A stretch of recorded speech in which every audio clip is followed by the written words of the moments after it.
From the heart of Worcester, Massachusetts, we welcome you to Polar Park.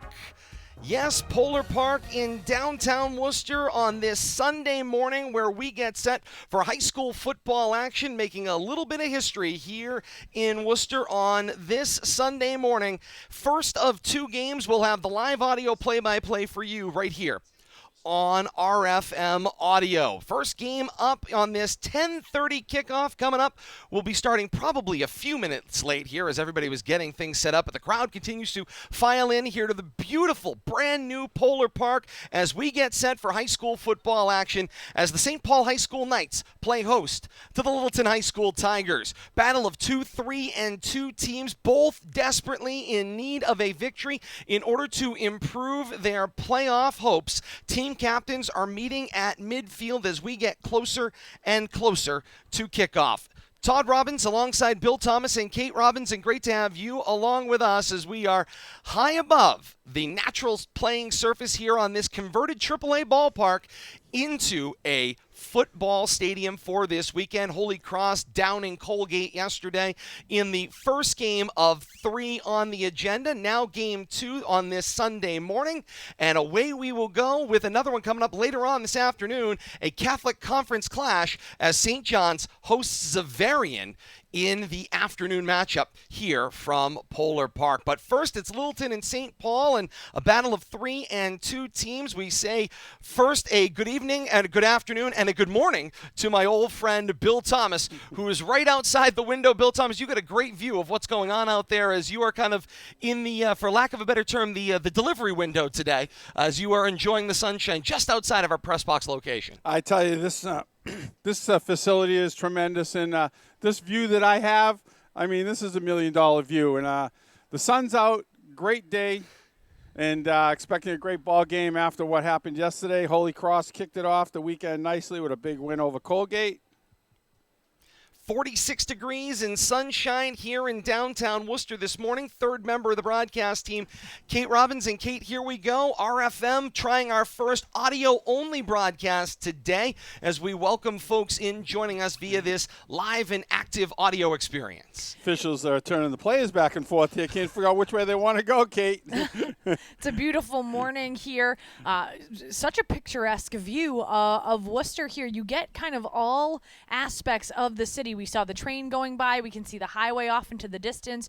We've got Union Square as well. So absolutely tremendous area. And Bill Thomas, I think you've got kickoff information. Yeah, and I tell you, they turned the players around so many times. I think they were playing with the sun. I'm going to say that St. Paul won the kickoff, and they're going to they won the coin toss. I think they deferred. We're going to figure it out here in a few minutes, though. This is a first for everybody, and no matter who kicks off, I think we're going to have a tremendous ball game. Whoever scores last might win this game. We're in the national anthem. With that, we've reached the national anthem here from Polar Park.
And although caught by surprise, we'll get it straightened out. That was a fantastic rendition of the national anthem as the chorus from St. Paul High School will welcome us in with the national anthem here at Polar Park.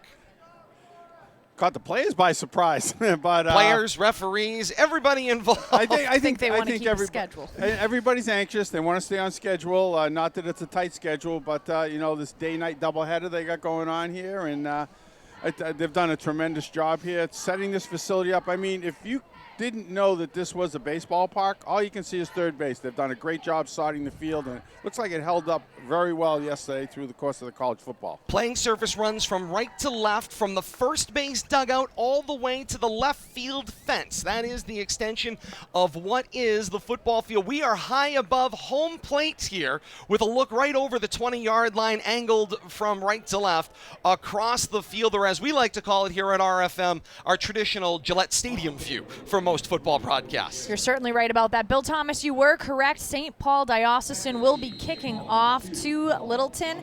So nope, let's turn that around, Kate. Littleton, pardon me. Littleton's in white. You're right. Littleton won the coin toss, deferred, and I think they couldn't figure out which way they wanted to go. The sun could be a factor today. Ball in the tee, 40-yard line at our left. There's the kick, and we're underway. First high school football game from Polar Park in Worcester. It'll be returned straight up the middle of the field. Colin Johnson on the return for St. Paul from right to left. Battles across the 20-yard line and is stood up just shy of the 25. It'll be St. Paul football. First down and 10, their own 24-yard line going right to left. St. Paul's spread offense will line up like this. Left to right across the line, it's Deegan Miller, Liam Groh, C.D. Sheriff, and Liam O'Coin. Marcos Perez Burgos is the right tackle, wrapping up that line. Wide receivers, Ryan Gentilucci, Colin Johnson, Joey Bazidlo. Cormac Trainer is the tight end. Jack Lizuski and the quarterback, John Walsh-Karam, will come out in a shotgun set to open things out against Littleton's 3-5 defense. First down and 10 from their own 25. Shotgun snap is taken on a keeper by Walsh-Karam, the quarterback. He'll advance the football just left of the formation to the 30-yard line, taken down at the 31, and in the neighborhood of a gain of 5 yards and a good start, Bill Thomas. Yeah, and I'm not sure that was designed to be a keeper. A little juggle there off of that first snap. I'm sure there's some early game jitters here, just the setting, and but turned what could have been a misfortune into a nice solid 5 yards on first down.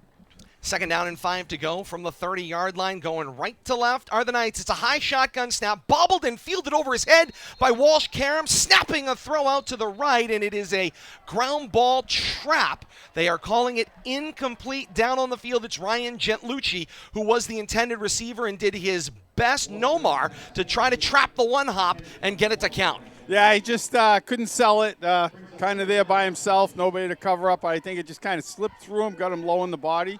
Caught a little ground right there before he could control it. Right about the shortstop spot if the infield was there as well. Exactly. You there's never going to be know. a lot of baseball references Third today. down and 5, flat-footed throw out to the right, off the shoulder pad and incomplete. Colin Johnson was the intended receiver, and he took that one right off the shoulder. Walsh-Karam felt the pressure coming in at him, and he snapped that throw out quick. Wide open, though. 2 plays in a row, 2 pass plays that should have been and could have been completed for a first down, but fortunately for St. Paul, the drive stalls. Nice job for Littleton's defense to force St. Paul's to go 3 and out, and nice job by them. So St. Paul's is going to end up having to punt, and Littleton looking like they're set up on their own 35-yard line, so it should be decent field position unless St. Paul's gets a decent punt. Colin Johnson does the punting, stands at his own 19-yard line, sends a beauty downfield. It is hit immediately as it arrives. There's a loose football. Knights might be the only one there, and they are. There is no flag out for kick-catch interference, so the timing on the Gunners was fantastic, and a great play down the field by Ebenezer Ampofo, the senior that got there and brought back the football. Yeah, great job. I mean, he timed that perfectly. Not only did he dislodge the football, but he also made that recovery. Nice job. I thought we were going to see a fair catch there, but we didn't. And it ends up costing Littleton. And all of a sudden, it's Canadian football. The quick kick keeps the ball alive. It's the best offensive play of the day for the Knights. A high snap. Walsh-Karam has to field it over the shoulder and then just shot put it out to the left toward the 25-yard line. Incomplete. That punt advanced the football all the way down to the what appears to be the 32-yard line of the Tigers. Second down and 10 to go at the Tiger 32, going right to left. Yeah, big offensive play on that fourth down turnover. It's a shotgun set, 2 receivers to the right, snap, and the give goes inside. It's Liszewski on the carry. He goes into the pile. Defense closes on him. The ball advanced across the 30 to the 28-yard line. It's a gain of 3. You know, we see St. Paul having a lot of trouble with that shotgun snap. I wonder if they might run a couple of snaps up under center and kind of settle things down, but continue to run out of that shotgun. It's a shotgun spread team. I think we're going to see it all day. This one from the 29-yard line on 3rd down and 7. Whistles and flags kill the play. While they sort that out, let's meet the Littleton 3-5 defense. The defensive ends, Josh Manicum and Gabe Silks. The nose guard, Tom Kazanjian. The linebackers, Andrew Milner, Alex DeLorenzo, Mark Frizzoli, Zach Milner, and Garrett Schimmel, the 5 linebackers in this 3-5 defensive alignment. Brian Maurice, Cody Shearer, Justin Mano, the defensive back. False start was the signal on the flag against the Knights. It's a 5-yard penalty. It'll bring up 3rd down, and it looks like 12. Shotgun set on 3rd and 12, back at the 23. Rolling out, it's Karam. He throws long, and it is almost intercepted, going into the boundary, incomplete. Great effort made there by Brian Maurice to try to reel it in and tiptoe along that sideline. Not able to quite do it, and he was heading toward his own bench, Bill Thomas. This is, of course, something you see when you're inside a baseball stadium. They tend to put the 2 teams on the same sideline, so both St. Paul and Littleton are occupying with a dead zone around the 50. They are occupying the same side of the field. Yeah, they talked about this yesterday. The college, they used this, and it worked out well, so good to see. On 4th and 12, back to pass with some time. A blitz from the Tiger defense and a sack of Walsh Karam back across the Tiger 40 at the 42-yard line. Turnover on downs, and the ball will go back to Littleton. They get their first offensive possession. The linebacker, Zach Milner, with the first hit. Yeah, nice job right there, but plenty of time for St. Paul quarterback to find somebody downfield. Just couldn't pinpoint anybody. They're looking for that slant, and I think Littleton's already read that and kind of stepped into that passing zone. Nowhere to go with the ball. Littleton's defense able to completely stop that drive. Ball with a handoff on the inside right away, right back to the line. And right off the bat, Littleton's offense comes flying out, and this is what coaching staff wants to see. Coach Mike Lynn, in his 20th year, wants a fast-moving offense. Brady DeCoste is the quarterback that gets the start, but you're also going to see a steady dose of Max Hannigan as well in that spot, at the quarterback spot as well. I think that's who had that carry on that play right there, running out of an quick eye or a spread formation, but we're going to see very similar offenses here today, I think. Shotgun snap. The handoff was coming on the end around. It's Maurice. No, check it. Shearer comes around the right end, crossing the Tiger 45 and down around the 46-yard line. It goes for a gain of 3. 3rd down and 7. You know, both these teams, Kate and Todd, come in with a 3-2 record. A little different path to that 3-2, but this is a Division VI matchup that probably spells playoff aspirations for one and playing out the season for the other. Now, Littleton experienced a COVID pause in the 5th week of action 2 weeks ago. Weren't able to play and came back last week with a big victory. Did the Tigers in responding. A 35-14 win at home versus Tingsboro certainly helped exercise those pandemic demons. On the play action fake, throw over the middle, pass is complete to Hannigan with some open space to midfield, and he angled out of bounds just enough, it appears, for a Tiger first down. Got a little bit of a tough spot right at the 50-yard line. Now they put it at the 49 1/2 of the Knights, and it is a 4th down and short.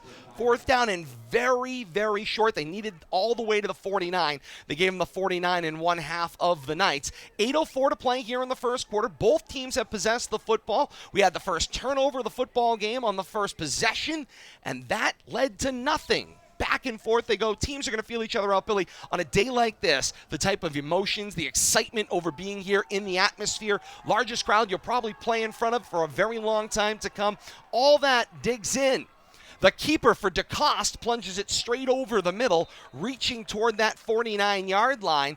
Do the officials give him the mark he needs in order to continue the drive? And it looks like they have. They've got to place the football down.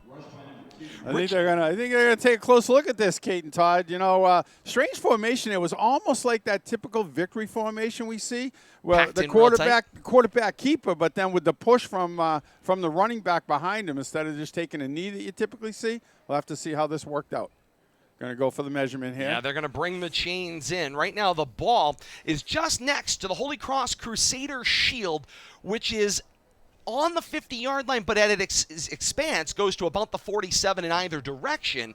It looks to me like it is going to be good. The Knights say no, they are not. 2 lengths short. My.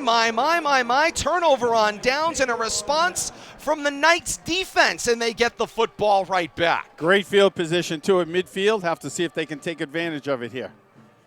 And so right back on offense go the Knights from St. Paul. Get ready, no huddle. As soon as they put the ball in play, we're going to see action. As Walsh Karam is back at that quarterback spot, going right to left, 7:36 to play here in quarter one. No score, third possession of the day technically for the Knights. Handoff went for Liszewski off the left of the formation. He crosses midfield and down at the 49-yard line. Here from Polar Park in Worcester on a Sunday, game 1 of 2.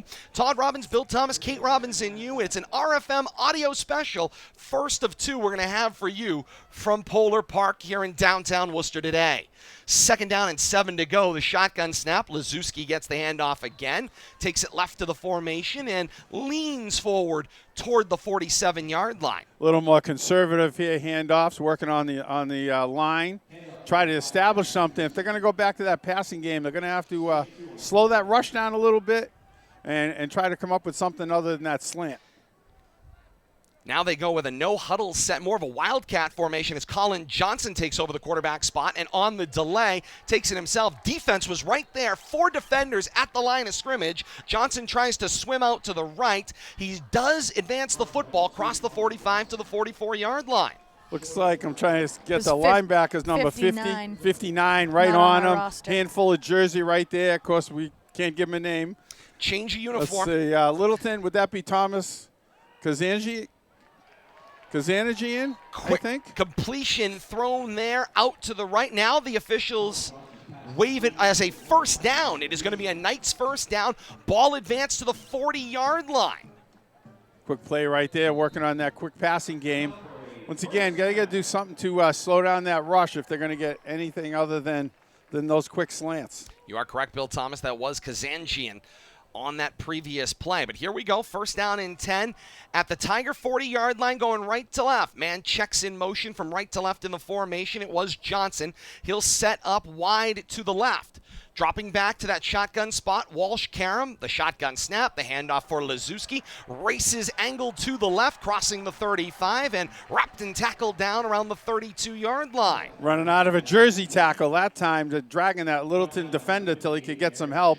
Turns that into about a nice 7 to 8 yard gain. 5.5 minutes and counting here in quarter number 1. Still no score. Feeling out process still quite engaged here on a Sunday morning. Awfully early start time for a varsity football game, 10:30 a.m. at the kickoff. Liszewski gets the carry on 2nd down and short. He'll move the ball forward, cross the 30 toward the 25, and it's a gain of 3, enough for a first down for the Knights, and the drive continues. Interesting pre-snap setups here, running trips to the right, but still running the ball up the middle, just trying to spread that Littleton defense out a little bit. 1st and 10 for the Knights at the Tiger 26-yard line, going right to left. Johnson sweeps from right to left in the formation. Walsh Karam calling signals. He'll drop back into the shotgun spot. Liszewski's back there with him, 3 receivers wide. Problems with the snap, loose football. Beanbag is out. Tigers feel like they were there, and it is recovered by the Knights. They were able to get to the bottom of the pile and find the football. Alex De Lorenzo there, pouncing right onto that ball for the Tigers. Yeah, somehow they gotta work on that shotgun snap. It's probably half of them have gone awry, and it's just completely disrupting the timing of the play offensively. Shotgun set, trips out to the right on 3rd down and 15. They go with the short screen for Liszewski out to the right. Liszewski crosses the 30 angle back toward the 25. He'll gain back what was lost, and he'll bring up a 3rd down and 10 to go at the Tiger 26-yard line, going right to left. Todd and Kay, I don't know if you notice a little bit of familiarity there, but everything seems to be going to the right. All the pass plays, there's something over there they like, whether they see some defensively, but Littleton's got to make a quick adjustment there. Every completion, and I think 4 out of the 5 attempts have been to that right side of the field. 3rd down and 10 coming up for St. Paul's. It's going to be the 8th play of the drive coming up. From the Tiger 26, the shotgun snap. Problem with the handoff. Walsh-Karam gets it back and then throws it to nobody in particular in left center field. That pass will fall incomplete. Brings up 4th down and 10. So for a freshman, if he's a real freshman, that was a pretty heads-up play. Indeed it was. Because he hands it off, the running back drops it, comes back up into his lap, and he's heads up enough that he can get an incompletion and not have a 5-yard or more loss out of that. Nice heads-up play by the freshman right there. 3.5 minutes to go here in quarter one. First high school football game in the history of Polar Park in downtown Worcester. What a view. We'll talk a little bit more about that after this 4th down play. 4th down and 10. Walsh-Karam back to pass, throwing down the seam to the end zone and long and incomplete. Ryan Gentlucci was the intended receiver. It is a turnover on downs. Ball back to the Tigers, and the Tigers 3-5 defense stands up once again. Looks like this game's being played in the middle of the field right now. Both teams going for it on 4th down. Neither one of them being successful at this point, but I like that aggressiveness. Let's quickly meet the Tigers' starting offense. Left to right across the line, it's Andrew Milner, Tom Kazanjian, Evan Montgomery, Garrett Schimmel, Connor Murphy in the line up front. The 3 wideouts, Josh Manikim, Justin Mano, and John Woodward. The tight end, Cody Shearer. The tailback, Max Hannigan. Brady DeCoste gets the start at quarterback. Got some laundry out on the field. Somebody tossed a hanky. Yeah, right flag in the out area on of the play. hold, and I'm guessing, but we'll see what they get out of this.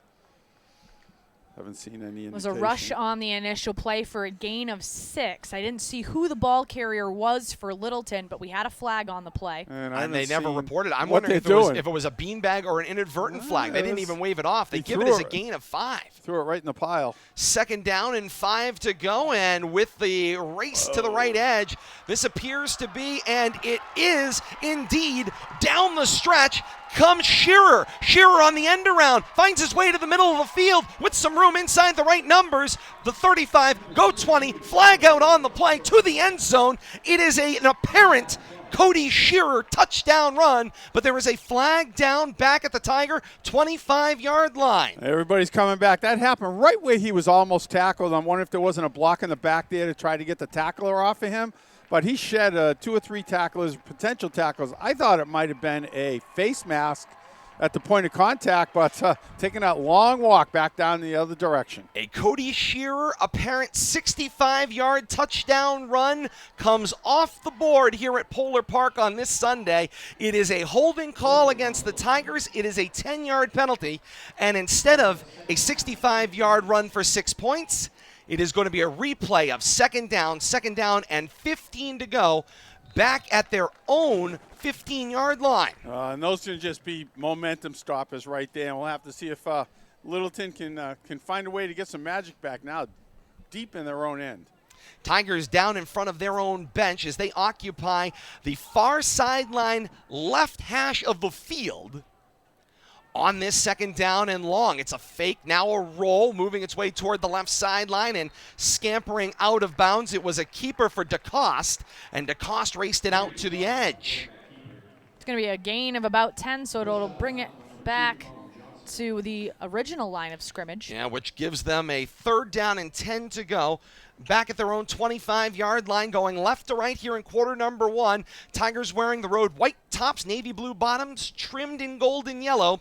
The new Littleton Tiger helmet with the Littleton Tiger paw on either side in a dark blue with the golden yellow stripes up the middle and the golden yellow face mask. On the snap, DeCoste rolls out, throws up the right side, and it is incomplete into double coverage. He was looking for Shearer, and it falls to the turf incomplete. I think we're going to see our first punt of the game here. Littleton. Second punt of first one was for a Littleton. quick kick. First one for Littleton. But their offense going nowhere right now. They're going to have to talk about what they're doing over here on the sideline, try to get their offense on the same page. 4th down and 8 to go. Ball right about the 26-yard line of the Tigers, where the 4th down snap will happen. 2:19 to play here in quarter number 1. No score. Littleton and St. Paul on a Sunday here from Polar Park. A good snap. Punt away. Nice spiral downfield. It will hop at the 26-yard line and continue to roll for the Tigers, and now it will be returned. Bazidlo on the return, flag out on the play. Bazidlo going the wrong way downfield, gets pushed back across the 15 to his own 11-yard line, and there is a flag out around the 13-yard line, and they will wait for the crew chief to come over. 2:02 to play here in quarter 1. It's usually only one thing in that kind of play, and it means they're going to be going backwards. Illegal block in the back against the Knights. Very bad decision right there to pick that ball up, all things considered, and ends up costing the Knights more yardage in the wrong direction. From bad to worse, as the exactly. circumstance ends up coming out in this case. But they've got a long field in front of them and plenty of room to work as they get set to advance the football upfield. They have shown some offensive success, much more success than Littleton has, so we'll have to see if they can work their way out of the shadow of their end zone. 1st down and 10 to go for the Knights, their own 4-yard line after the enforcement.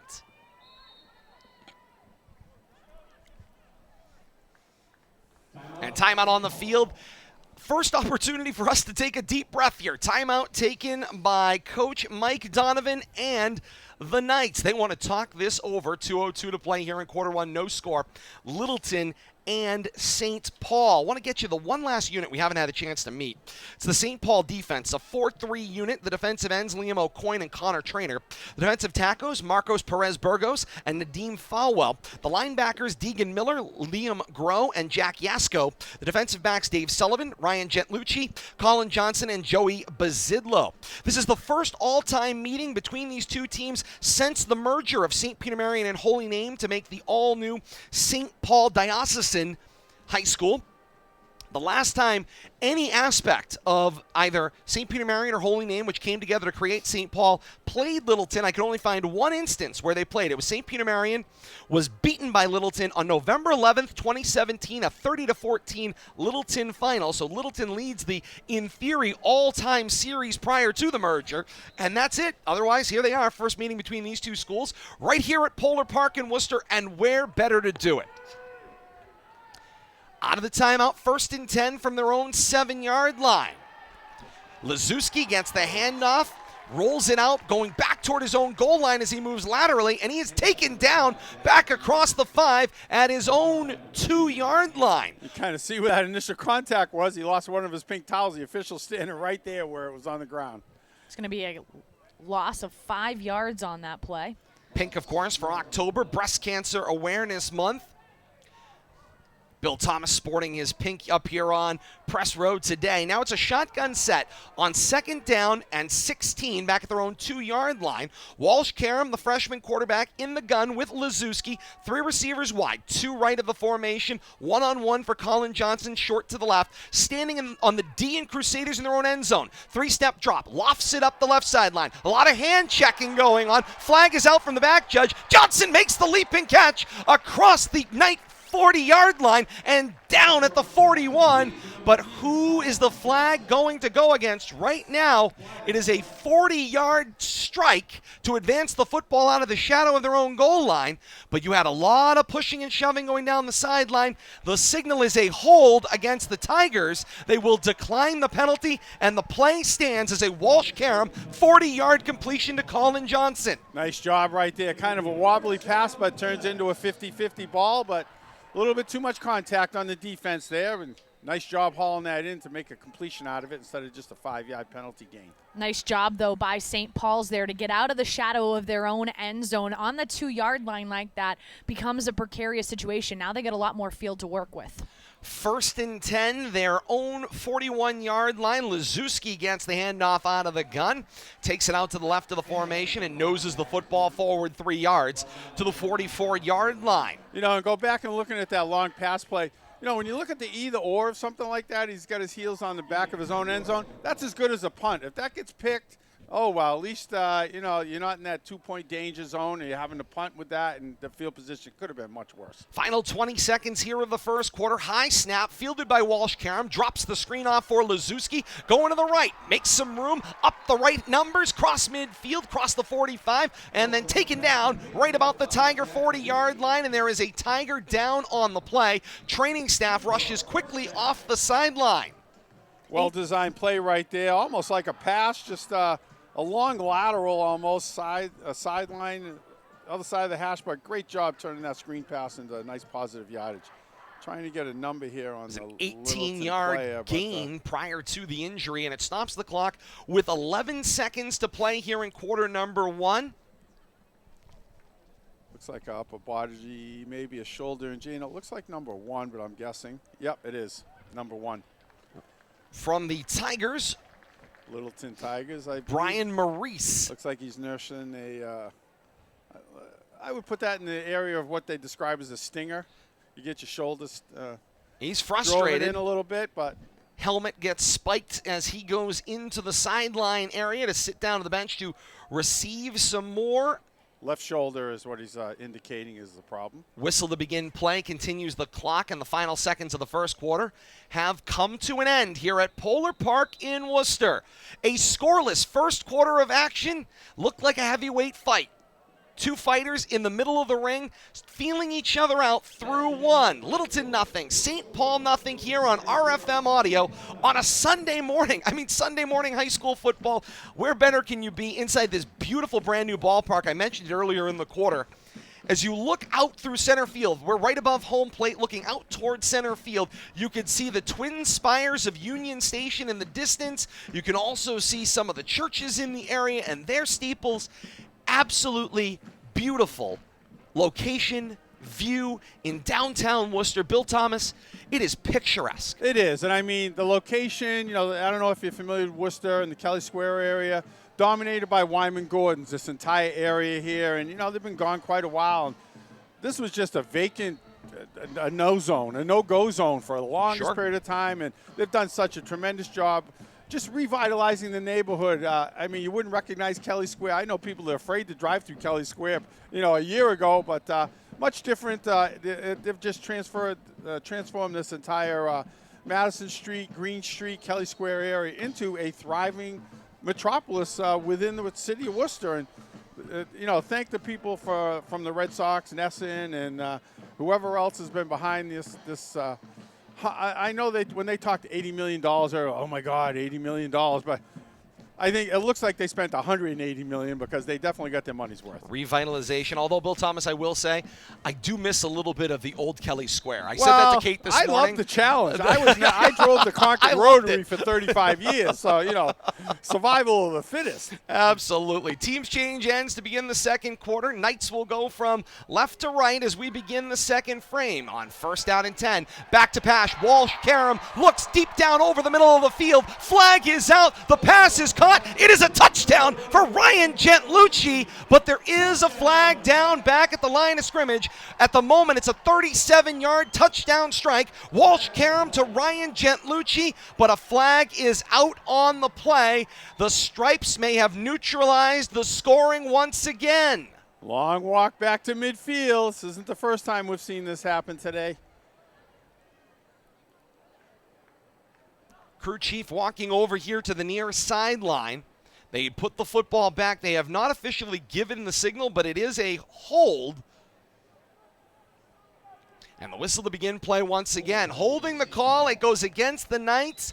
First down and 20 becomes the play call as the ball goes back to the 48-yard line. Shotgun snap. The give was for Liszewski, and Liszewski on the replay of first down and long takes it off the left, crosses the Tiger 40 and down to the 39-yard line as they go left to right, wearing the home black tops, black bottoms, the bronzy gold front and back on the numerals, matte black helmets with the matte black cages in the look of the Black Knight. I love the look. Absolutely. On second down and long, back to pass. Walsh-Karam looks left and throws. That one is short and incomplete. Gentlucci was the intended receiver again, and Gentlucci, Bill Thomas, also rocking, because I could see it here, all the way above home plate. the gold-plated shoes to go with this uniform as well. Let's get a quick look through the binoculars here.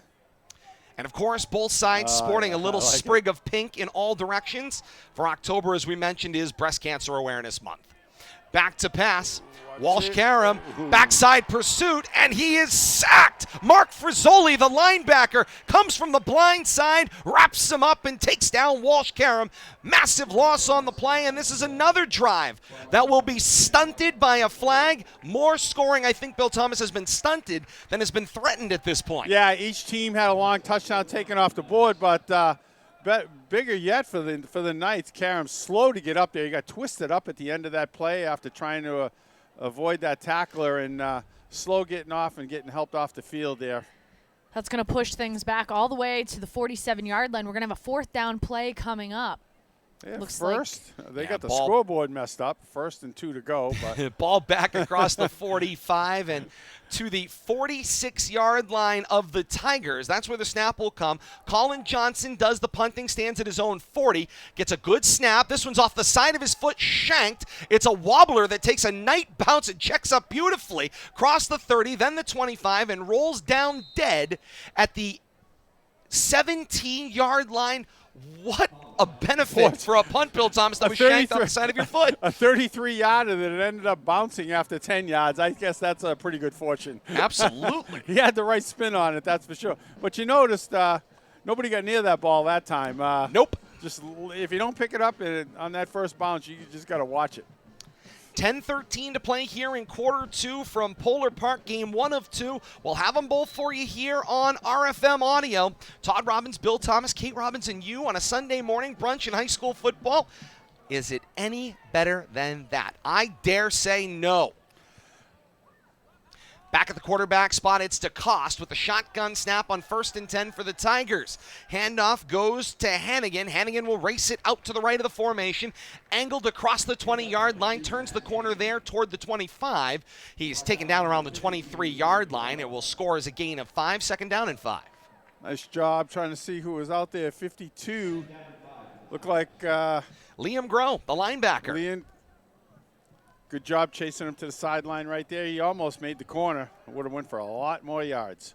DeCoste in a shotgun set, checks a man in motion. It was Shearer. Handoff goes for Hannigan, takes it straight over the middle into the A gap, crosses the line of scrimmage across the 25 to the 26-yard line. Going to get him a small handful more and leave him a 3rd and about 3 to go. Littleton working no huddle here, much like we've seen St. Paul. It's kind of that's what they like to call a sugar huddle. Everybody looking over. And we got 3 sets of signals coming in from the sidelines. Which one do you look at? And Max Hannigan, Bill Thomas, coming into this one. He was the impact player. Leads the team in rushing, passing, and scoring. And yet doesn't actually play the quarterback spot. But he is touches the ball a lot. Correct. That's for He's sure. right there next to Brady DeCoste. Involved in almost every play, so he's right there with him. Prior to the game, 93 carries, 465 yards, and 9 touchdowns coming into the day. Handoff went for Hannigan. He takes it to the left of the formation, crossed the 25 again, toward the 27-yard line, needed the 28 for a first. It's going to be a no gain on that play. Yeah, and they have signaled it as a 1st down. They so they're going to move the chains. So the guy running the stick didn't think it was a 1st down. He had 4th and short already, but the officials moved him down. Everybody else says give him a yard. Good enough. 8.5 minutes to play here in quarter 2. No score. St. Paul and Littleton from Polar Park in Worcester on this Sunday morning. Littleton scans the line. It's a shotgun set for DeCoste. 3 receivers in the formation, 2 to the wide side left. A single one-on-one is Brian Maurice, short into the boundary right. Back to pass with some time. It's DeCoste. He'll launch downfield. Shearer adjusts his body and makes the catch across midfield and wrapped up at the Knight 46-yard line. What a It's a gain of 25 and a 1st down for the Tigers into Knight territory. Great pitching catch right there. A little wobbly, but the receiver was the first one and knew where it was going. Nice job right there. Coming into the game, DeCoste, the quarterback, 17 of 28, 177 yards and just 1 touchdown. I mentioned Max Hannigan led the team in passing. 27 of 36, 361 yards and 3 touchdowns. Must pass out of that tailback spot quite often. DeCoste continues to run the offense, 2 backs with him. On the shotgun snap, Hannigan gets the handoff. And he will move his way to the right of the formation, jog back to the left, advance the football forward just slightly. So, I'm Todd and Kate, I picked up on something interesting. Over on the sideline, Yes. teams are sharing the sideline. So, obviously, you can't move past the 50, but there are a group of coaches, when Littleton was down here on St. Paul's side, that are moving with the offense, because I saw Littleton looking towards the St. Paul bench, and then I realized there are a group of coaches that are working their way down the field with the offense. Able to kind of overcome that long distance when you're sharing the same sideline.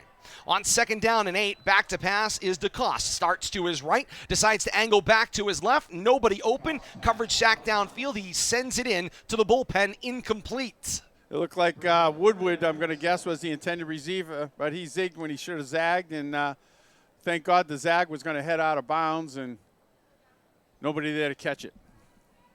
I just keep picking up new geographic things as I continue to sit here and look You out over got to home take plate. a walk around. If you haven't been here yet, Todd, The you gotta Worcester actually look Telegram at, building yeah, right over the there. tower. Yeah. I mean, unbelievable. We will definitely have some time You'll be between here all games. day. I was going to say, we'll be here all day. We'll get a chance. Timeout taken by the Tigers.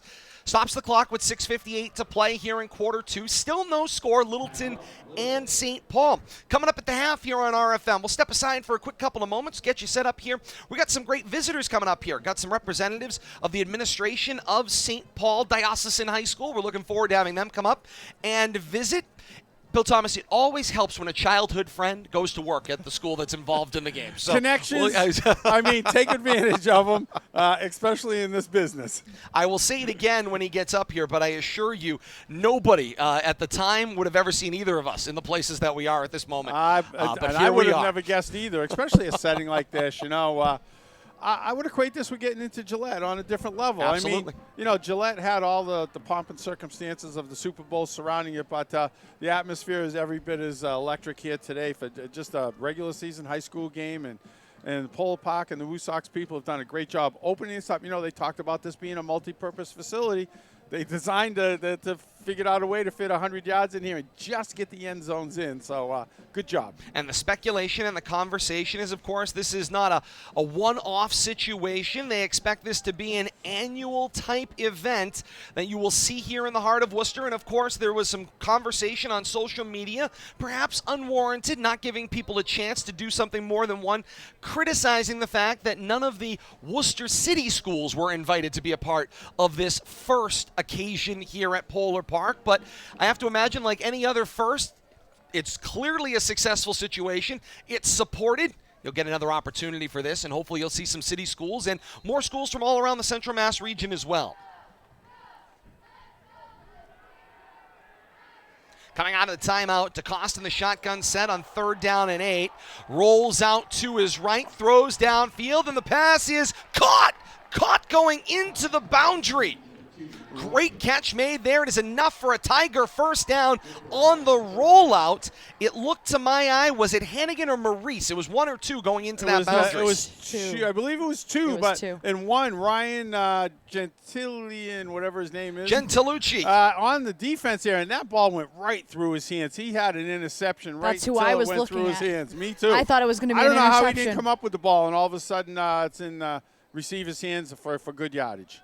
Gain of 11 on that play. And it's a 1st down and 10 to go from the 33-yard line. Hannigan on the carry again. Yeah, found some room just a little bit.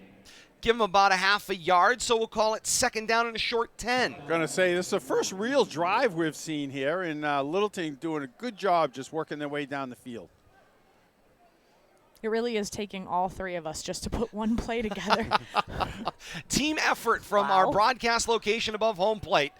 2nd down, short 10. Shotgun snap. DeCoste snaps it out complete to Shearer. Shearer takes it out to the left boundary with some space. Flag comes out behind him at the 28-yard line. Shearer advances the football before being knocked out of bounds across the 15 at about the 12. It's a gain of 15 on the play. Apparently, I think being the key term of this first half of action. Play is walking in the wrong direction. I think there was a quick block in the back right there after that reception. And you got to follow the crew chief. He's been meandering. There he is. Yeah, the he's signal in the pile. holding was the signal. Holding, yeah. Goes against the Tigers. It's a 10-yard penalty from the previous spot, or the spot of the infraction, So it ends up becoming a 25-yard penalty, essentially. Absolutely. Ball goes back past the original line to the 37-yard line, second down and long. Rolling out is DeCoste, and it is knocked down, incomplete. Nice coverage there. Liam Groh, the linebacker, got in the passing lane and said, nope, not coming this way. Yeah, he's very active right over there, and it's not the first time he's got involved from his linebacker position. He's got a lot of ground to cover, and they're working on that flat over there, and that's what that middle to outside linebacker's job is, to watch the back or that slot receiver over there. And Todd and Billy, the story of the day thus far has been what could have been for both of these teams. No kidding. Every single time there's been a big play, there's been an offensive penalty to negate everything. We could have a huge score by now. Back to pass, goes to Cost. It's the come back to me screen. Pass complete for Shearer. Shearer into some space out the left, across the 35, then the 30, spun down across the 25 at the 23-yard line. Shearer slicing his way into the defense, going to and fro, and gains himself about 20 yards.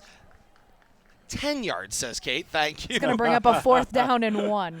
But I tell you, how he avoided that pass rush to sneak that screen pass through. That middle screen, that's going to be the toughest screen to throw. Nice job right there, picking that receiver out of that traffic. And that went to Shearer, correct? It did, and they are bringing the chains off the sideline. Take a look at and they're this. going to stretch it out. Of course, it's important to note, Kate, if I just turned around, there's a monitor right behind us here inside of our booth where we can get a good look. I tried to tip Short it by toward a you, foot. but We're working on it. Yeah, about a foot short, they say. I'm working with my binocs. And the ball spot is about the 28-yard line. now Todd's just going to be facing the monitor for the rest of the game. He's not even going to pay attention to Going to you be or looking I, Bill back Thomas. and forth between the two. 5:46 to play before halftime. Still no score. Littleton and St. Paul, a battle of 2 3-2 teams, and it has been a treat today. If you like defense, you've gotten to look at a lot of it, but really what you've seen is a lot of almosts, a lot of apparents. There have been scores for both sides that have been taken down off the board. Kate said it a few moments ago, we might have a 2 or 3 touchdown on either side game right now if the ball didn't keep getting brought back off of penalties. And I don't think either team has ran a play inside the other team's 20 offensively, in this type of situation. So Littleton, best chance to score right here. Bill off Thomas, this drive. I can confirm that. 25. Deepest drive by either team. 4th down and about a yard from the 23-yard line. DeCoste on the keeper. He takes it straight over the middle, still loose, finds some space, cross the 15 and down toward the 12. It is enough for a Tiger first down. Surprisingly enough, officials let that play continue there. He bounced off the back of that pile before any of St. Paul players could wrap him up and found a nice hole off to the left side when he rolled out of that mess. 5:10 to play here. A first down and 10 to go. They can get another first down from the 12. This is Hannigan on the carry, takes it into the middle of the pile, cross the 10 to about the 8-yard line. Continue to work behind that offensive line of Littleton, just moving the ball down the field. And you're right, Kate. I was trying to think back the entire first quarter. Other than those touchdowns that were called back, I don't think either team had worked their way inside the 25. And They hadn't. The they had it. 25-yard line was as far as either team had gotten. So no red zone activity at all. I mean, Right. we saw so many people go into the end zone. You would think that And think back, they hadn't actually gotten there. I think it was St. Paul recovered that punt, and that's the only way they got that That's it. 25-yard field position. So first sustained drive. That was a little mismatch right there, a mix and match. And who's got the ball? But I think 2. Yeah, looked like Hannigan Looked like on Hannigan second on the down. carry. Knows the ball forward toward the 5-yard line. it'll be a gain of 2 for Hannigan on that play. It'll be now from the 6-yard line. A third down, 2 to go from the 6. Looking for the first score of the game that will actually stay on the scoreboard. 14th play of the drive coming up for Littleton. The snap. DeCoste rolls right, throws, laying out, incomplete. It was Josh Manikim gets the first look going his way, and it is just out of his reach, incomplete. Pressure from Jack Yasko right there kind of hurried that ball. Not quite in position for the receiver to get it, but he had to loft it up there to avoid the sack. Yet another 4th down play coming up here for Littleton. 15th play of this drive. Already 4 first downs. There was a big penalty on this drive as well. So this drive started with 10 minutes and 19 seconds to go in the half. So St. Paul's has not been on the field for a very long time. And the Tigers have decided to take the points here. Cody Scherer kicks the field goals. Hannigan does the holding on 4th down and 2. He is a left-footed kicker. Ball down, kick is up toward the left field fence, and it is gone. Field goal good. Gone. No net down there, so somebody's searching through the chairs. But, yep, first 3 points of the game that are going to stick. 3:30 to play before halftime. It's Littleton 3 and St. Paul nothing here at Polar Park in Worcester. It was a pretty field goal there, Bill Thomas. Yeah, it looked good. I mean, you don't see a lot of left-footed kickers. A little awkward, but, hey, 3's 3. 7-minute drive there for the Littleton Tigers, and those are the first points on the board in this entire football game. 5th offensive drive for St. Paul Diocesan coming up on this next offensive drive, and they've only got 3.5 minutes to make something happen going into the half. They've only had the ball for a minute and 40 seconds in this entire second quarter. How long was that drive, Kate? Was that 7 close minutes. I was going to say close to an 8-minute drive right there. Yep. And, of course, where the penalties... And productive. It was productive, but where the penalties keep resetting the score and resetting the yardage, the time doesn't go back on the clock. Nope. You may reset the down, but that's all time that has come off the clock and extends that possession and really has done a great job of limiting this football game. Have to see if St. Paul can answer before halftime here. They're going to reset the play clock there as there was some issues out on the field. They will reset the play clock, and now they will give the kickers an opportunity to reset the football. Ball on the tee, 40-yard line at our right. Shearer does the place kicking. As we pointed out, the left-footed kicker, he's good for 3 points today.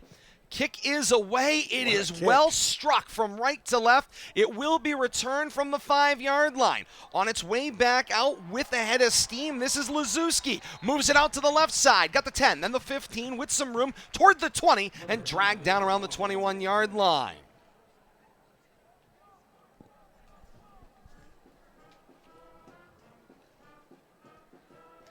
3:23 to play until halftime. Littleton with the 3-0 lead here on RFM Audio from Polar Park in Worcester. Can the St. Paul Knights mount a scoring drive that will stick? That is the question with the final 3:23 of the first half.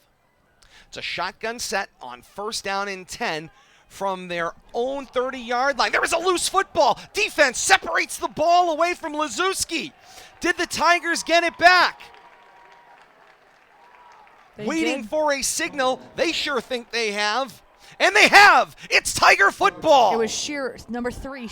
Cody Shearer once again playing his defensive back spot. He got to the bottom of the pile and came up with the loose football. Comes up limping too, but I'm sure he'll take a little limp for exchange of possessions right there. He's not coming off the field, that's for sure. That is the worst development that the Knights could have hoped for in this circumstance.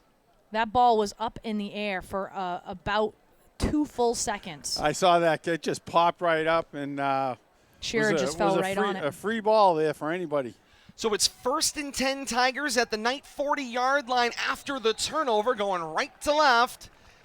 The keeper for Hannigan, as Hannigan will take it off, the handoff out to the right. He moves laterally too much east-west there, and he's taken down for a loss of 3, maybe 4 on the play. It'll be 2nd down and long. Jack Yasko all over that, chasing him to the sideline. Nice handful of shirt, one-on-one takedown. Right now, that carry for Hannigan puts him at 9 carries for 23 yards. When you hear the halftime yardage, it's not going to sound like much, but these players have literally been running up and down the field. The problem is that the few penalties that there have been have negated every large play that we've had. DeCosta in a shotgun set. Hannigan with him. 3 receivers. Flag comes out. Whistles kill the play. Motion there. Yeah, everybody started to move. Hannigan, I think, ultimately the running back in the backfield jumped first. He was actually the one that jumped forward on the call of go. More Canadian Football League rules. I was going to say, no, there's something, Bill Thomas. I love the pre-snap motion I do allowed. too. The circle around, But even arena football, let's get Yep, three the guys arena moving rules. forward at Absolutely. the same time. You got know? got the yo-yo motion. Bill Really Thomas. confuse them. You may not know. I called arena ball back in my college days. It was a I've been to lot of a couple fun. of them. It's entertaining. The both of you scare me. Strong 7-on-7. A lot of action. Hey, I'll tell you, we get a first crack at arena ball. We will be there with RFM audio or any of our other providers. Worcester Pirates. It's going to be a 5-yard penalty. 2nd and 17 after the enforcement back at the 48-yard line. Shotgun set, back to pass, thrown over the middle of the field. It is intercepted. Flag is out on the play from the back judge. It's Gentilucci with the interception. He races the football back from left to right, crosses the 35, then the 40, the 45, and out of bounds. And the signal, it looks like, is holding, but is it defensive or offensive? I'm going with offense here, Todd and Kate. I think so that's the way too. I saw the ref in the middle there pointing towards If it ends up being Littleton against the Tigers, then the interception will stand. They'll decline the penalty, and the teams will have exchanged turnovers here in the last minute and a half. I haven't seen much movement as far as player movement. Now the signal is holding against St. Now Paul's. they point in the other direction. All right, help us out here, refs. But did it happen after the interception?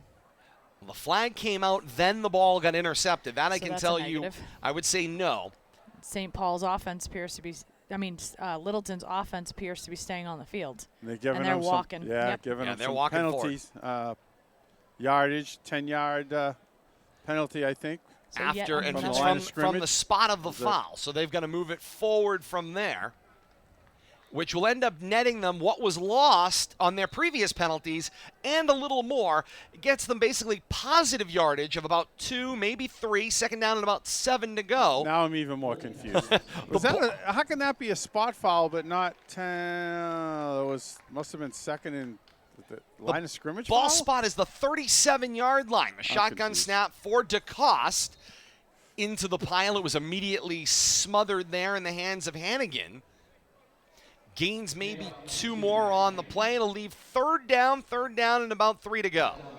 Doesn't take much to confuse me, and the officials are doing a good job of that. Well, this is that it's that federation rule difference there, Things Bill get Thomas. funky. spot, the line of scrimmage, the spot where the foul was. No, this isn't an automatic first down, although it's a personal foul. It's a something, and that's what we know. Final 80 seconds till halftime. Shotgun set on 3rd down and 3 to go. The handoff was for Scherer, the motion man. He eludes a tackle in the backfield, finds some room up the left side, crossed the 35, and spun down around the night 30-yard line. It's going to be close. That is right about the neighborhood of a first down. Crew chief comes over. He takes a look at the spot of the ball. He's going to ask for a measurement. That's going to be close. 58 seconds left before halftime. We'll get a good look. The ball is down actually across the 30 at the 29. And the sticks are right nearby, so not exactly a long walk. They'll be there momentarily. As they walk it out from this near sideline. Short. gonna be Stretch short. them out. Ooh, not by much. 2 lengths, Yeah, I was going to think. say. They're looking. He gave him a first down. Yeah, they signal as a first they must down. be right on So that. the nose of the ball, right on the mark. Right on that last link. And the signal is a first down for the Tigers, and the drive continues. We know Shearer has the leg. You'd probably like to see another 10 or 15 yards to put him in a definitive range to add 3 more points to the board. Right now, a 3-0 Littleton lead over St. Paul. 50 seconds and counting until halftime.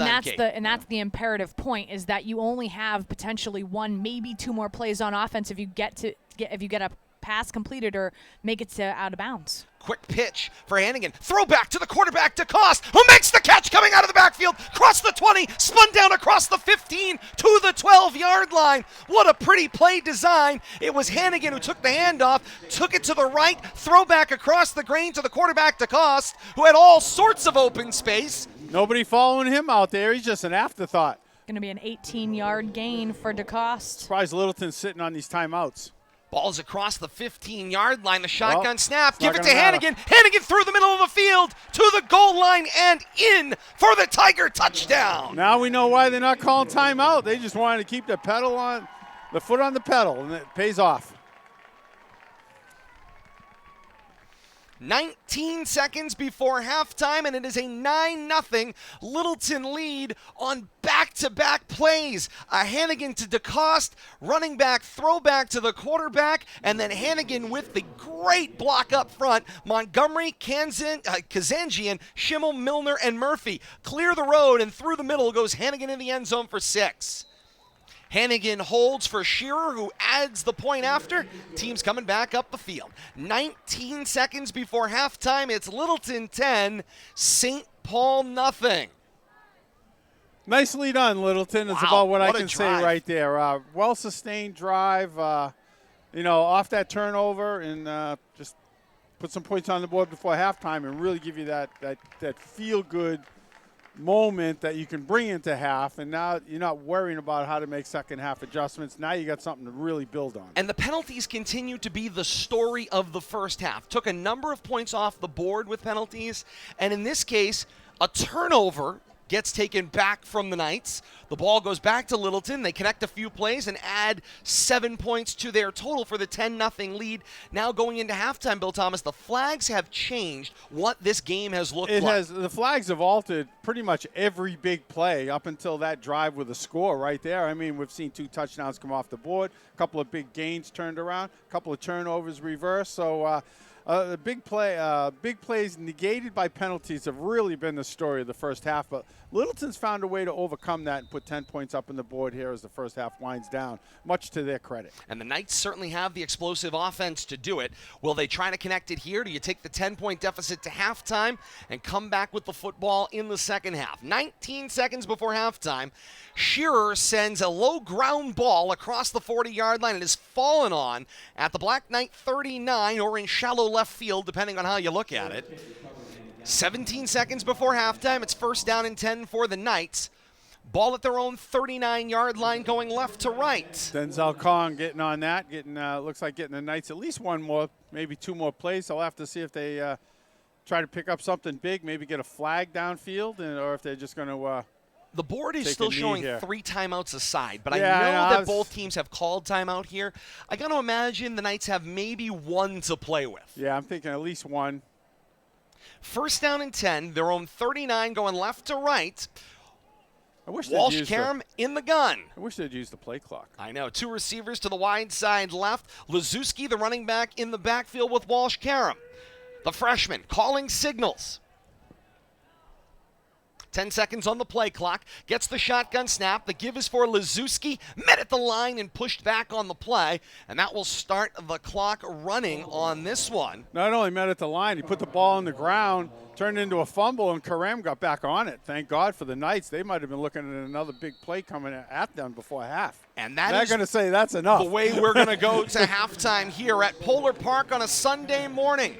It's Littleton 10 and St. Paul nothing on a first half that has been marked and marred in ways by flags and then the responses that go with those. Bill Thomas will have opportunities to talk about the mid-game adjustments coming up here in a moment, but both teams have shown an offensive ability to be able to move this football. Oh, they have, but they just got to learn to stay away from the penalties, whether it's offensively or defensively. I mean, both teams have literally shot themselves in the foot, cost themselves a touchdown going each way. I think each team has cost themselves a turnover. But that's what you got halftime for. You make some second half adjustments. They're only down, 2 scores. It's not beyond the realm that they're going to score 10 points here in the second half, but the defense really has to stiffen up and let the Knights get themselves on the board without giving up any more points to the Littleton Tigers. And that will be the question. Can they respond early in the second half to really stem this tide? That will be the question. We'll have the answer for you as this day continues. From Polar Park on a Sunday, going to step aside here on RFM Audio. Quick break, get things set up. Kate's first half stats coming up. And then a conversation with some great folks from the St. Paul Diocesan High School staff as they talk a little bit about their mission here in the city of Worcester. All that and more to come. 10-0 Littleton on top of St. Paul at the half here on RFM Audio. Stay with us. Don't go away. Me as a Isabella Gomez filling in for Smokey Bear because he's got more to say than just... Only you can prevent wildfires. Like, if you're outside enjoying a barbecue, don't let a hamburger distract you from fire safety. Make sure you aren't dumping your hot coals or ashes onto the ground because that could start a wildfire. So take wildfire prevention seriously and let's save the world one day at a time. Juntos con Smokey Bear, podemos hacerlo. Go to smokeybear.com to learn more about wildfire prevention. Brought to you by the U.S. Forest Service, your state forester, and the Ad Council. Pa, why can't we telegraph while riding a horse? Son, there ain't no one to blame but Jeffro. He was riding old Betsy the Stallion, tip-tapping away at his telegraph, when blam! Ran right into the side of the saloon.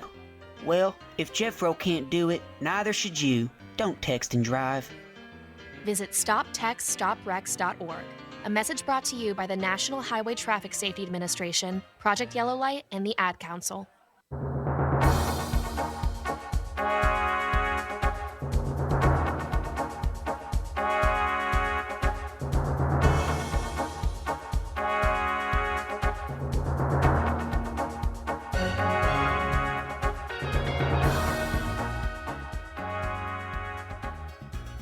Halftime at Polar Park in Worcester on a Sunday morning. First of 2 games here on RFM Audio. 10-0 Littleton on top of St. Paul at the half. And great to have you along with us here on a Sunday morning. Todd Robbins, Bill Thomas, Kate Robbins, and you, wherever you are. Facebook.com/Media Rivalry the world over. Game will be archived on demand to YouTube as well. Search Rivalry Family Media for the archived audio coming up at the conclusion of this one, or right here, if you will, on Facebook as well. Bill Thomas moving some microphones around. We'll have Kate's first half stats coming up in a matter of moments, but I promised you a couple of special guests coming in here, and I said it right off the bat, and watch Bill Thomas. We're going to get a great reaction right off the bat. The first thing I said when I was promoting this halftime interview is that there are real benefits to having a childhood friend that works at one of the schools. Tim St. John, Vice Principal of St. Paul, joins us this morning along with Mr. Paul May. Good morning, gentlemen. Great to have you along with us, and of course, great to be a part of a great day here at Polar Park. Thanks for having us, Todd. Guys, of course, you guys are sort of the new kid on the block, but you're a merged new kid on the block. You take the history of St. Peter Marion and Holy Name, put it together, and that is this brand new St. Paul High School, only about a year or so, and of course, right in the middle of COVID too. Perfect time to launch a new endeavor. What has the first year or so been like for you all? The first year has been exciting, challenging, everything in between. We are very grateful to all of the school community, the students particularly, parents, supporters, faculty, and staff for doing the best everybody could do to bring us together during, uncharted territory. I don't think anybody had a pandemic in mind when the merger was announced. And this year in particular, this is our homecoming weekend. We had our first big pep rally on Friday, a homecoming dance. Of course, this game, the pinnacle of the weekend. It's just been a really, really fun weekend. Our band and chorus are finally back out to being able to play. So we feel like this is the first sort of real school year, if you will. 5 days a week and doing all the sort of fun things that come with school. So it's been a challenge, but it's been exciting at the same time. And Tim, you have this unique opportunity. For those of us that work on the public side of education, we don't often have a vice principal of student life on the public side. So this is sort of a unique kind of role. I know your experience, of course, at the college level, doing this very thing, residence life, of course, what you would call it at that level. So talk to me about taking on that position and what that role kind of means, what that would be to akin to in a public setting. It's a little bit of everything. It's day-to-day operation of the building, but primarily my focus is the safety, the good order, and the fun of the school. So, it's, of course, the discipline stuff, but more importantly and more, on a bigger scale is all of the fun things. And last year, again, with COVID was a challenge. We have about 20 clubs and organizations that are up and running. We have great life going on after school. Lots of performance groups, chess club, a math team, and then, of course, all of our athletics, recreation, intramural sort of things happening after school. So my job keeps me busy for sure, but it's great. I think it says, how the school feels about not just the curricular learning in the classroom, but the co-curricular outside, building that sense of community. And we also know that the kids who get involved, and seek leadership opportunities, whether as a retreat leader or an orientation leader or with a club organization, a captain of a team, those kids are going to get a lot of great life and leadership skills that will help with their learning outside of the classroom as well. So it's definitely a focus for us at St. Paul, and I couldn't be happier to be where I am and to be working with a great school community. And Paul May joins us, the Director of Enrollment Management. I love this. We need more badges. I really believe there are times in my own school district I need more badges when I meet people. But Paul, it's great to have you here with us as well. And of course, your role here is to bring more students into this experience. So today is a great advertising opportunity to bring more people into, the St. Paul family. It absolutely is, and it's we're honored to be here at the first ever high school football game at Polar Park. This facility's been wonderful to us. We had the first opportunity to have an event here at Polar Park with our senior and junior prom last year. So this is fantastic, and everyone here has been great and wonderful and welcoming to us. So it is a great opportunity to offer our image, our name, our services into the community even more than there already is. What's the response been like? It's obviously now that you have these two school communities, you can cast a bit of a wider net to a wider regional kind of audience to maybe try to pull students in from. What's the response been like as you have been going out in the community and trying to, of course, bring students into your community? It's good. It's still a learning curve for a lot of people because even as you said before, you're the new Holy Name because we're our building is at the old Holy Name High School. Sure. But with the merge between Holy Name and St. Peter Marian, we've been able to bring the best of both of those worlds together to make who we are today. And I think that's phenomenal. It's a great opportunity for students.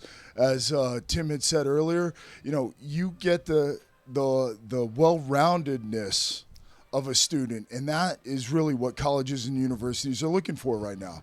It's not the test scores because we know that the SAT and ACTs are 75% of the schools out there are test optional.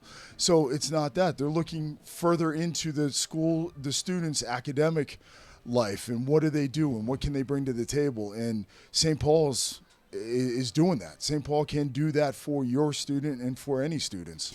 You talked about the unique situation that you guys find yourselves in because you have this, this connected nature between the alumni from the two previous schools that merged together to create St. Paul's. And an event like this, obviously, your job is about recruitment and retention. And when you're talking about retention, especially with a brand new school, kind of have that kind of interesting relationship with the alumni of the two previous institutions. But an event like this, talk about what an event like this does to be able to bring those former alumni into the fabric of St. Paul's and to retain them and your future alumni into supporting your school. Well, absolutely. It's our students who are out there playing right now who and not only on the field but are playing in the band, our stomp team that's out here as well too, and obviously the athletes. That's the heart of our program right now. The soul of our program is Holy Name and St. Peter Marian. Mm-hmm. It will always be Holy Name and St. Peter Marian. So to have those alumni come back and support us in an opportunity like this it's amazing. It's great to have that. It's great to hear their stories and hear what they enjoyed of those two schools. Now seeing them merge together to be a stronger unit, and stronger together is what we say. Yeah, it's been really fun to see the legacies of both schools come together to be stronger together while also building, upon that foundation to build the legacy of what St. Paul will be. So there's an exciting sort of newness, but also, this nod to history and tradition. Yeah. And, I think our alumni have been certainly watching to see what will become, but also very supportive in their time, their energy, their talent. And a day like today, really helps build on that as well. Absolutely. Our new football game tradition for Thanksgiving will help with St. Bernard's, bring some folks out as well. So we're excited. We talk about that legacy, obviously, but bringing in these new traditions, and no better way to do that than to have your junior-senior prom here in a new facility. Obviously, a brand new facility just opening up here as well, and like you said, being the first high school football game to be played in this brand new facility.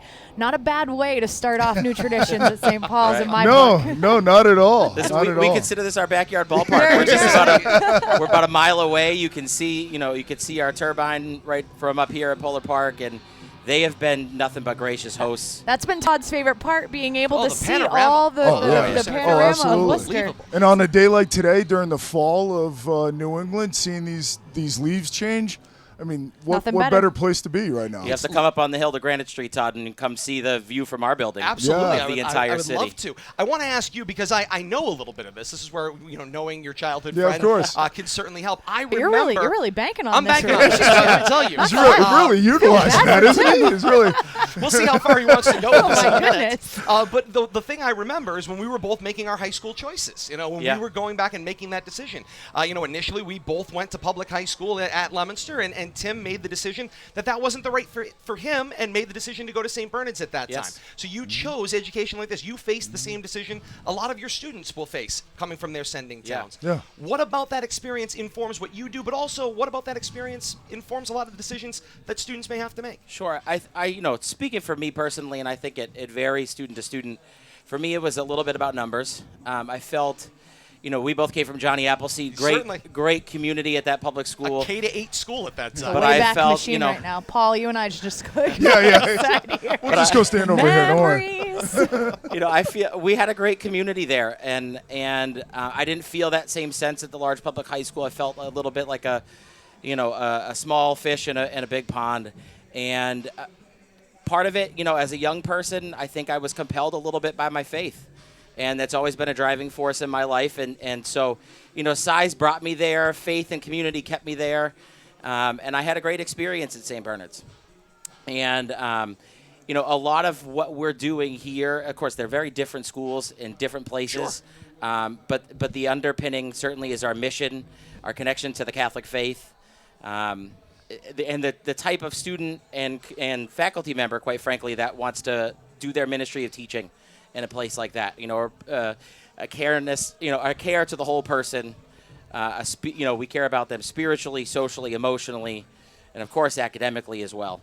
So it's just a great community feel, and it very much feels every day like, I'm walking different halls, but I remember fondly my time at St. Bernard's, and it feels very similar in terms of the type of community that we have. Paul, you get the last word, and that would be, of course, if people want to be a part of this community, where can they find you? How do they reach out? Absolutely. Look at our website, St. Paul Knights. It's spelled out, stpaulknights.org. We're having an open house on November 6th, which is Saturday from 10 to 12. Love to have as many people come to that event as possible. Again, hey, first time for having a in-person event at the school, in a sense. So we're willing to have you guys come out. You can also do tours of our school and also shadow days with the students. So definitely jump onto our website, look at any of our social media platforms that we have. We're there. We're on there. Fill out the inquiry form. We'd love to see you, love to talk to you, and love to meet you guys. More the merrier. Paul May, Director of Enrollment Management. Tim St. John, Vice Principal. I almost called you Vice President. Vice Principal, promotions galore. Vice Principal of Student Life at St. Paul. Congratulations on, of course, a great opening. Thanks for having us. Guys, thank you so much. Best Thank of you luck so to much. guys going forward. We're getting set for second half action. Bill Thomas, Kate Robbins rejoin me here as we continue on. 10-0 Littleton on top of St. Paul as they will look to find the points they need here in the second half of action. Third frame of 12 up on the board. Ball in the T40-yard line at our left. Kick is away, end over end. It rolls inside the 10-yard line to the 9. Shearer on the return up the left side. There's a loose football. The Knights believe they have it. The officials are unpiling bodies right about the 28-yard line. The Knights have it in their hand, I can tell you that much right now. And it is Knight football. Second turnover 14. of the day on special teams, and on the return and recovery, it was Lucas Cisnalva Jr. who comes up with the football, and the Knights once again get great field position thanks to their special teams. Yeah, I mean, you can't ask for anything more than get turnovers on kickoffs, and that's two of them right there. One on that first punt that St. Paul had in that first quarter, and now this on the kickoff to start the second half. Doesn't get much better than that. If you are the Knights, it is the needed offense coming now left to right, trailing 10-0. They have the football first down and 10, their own the Tiger 34-yard line going left to right. Walsh Karam in the shotgun set. Back to pass. Looks some time. Floats left down the field. Receiver got run over. There was a clip of heels going into that boundary.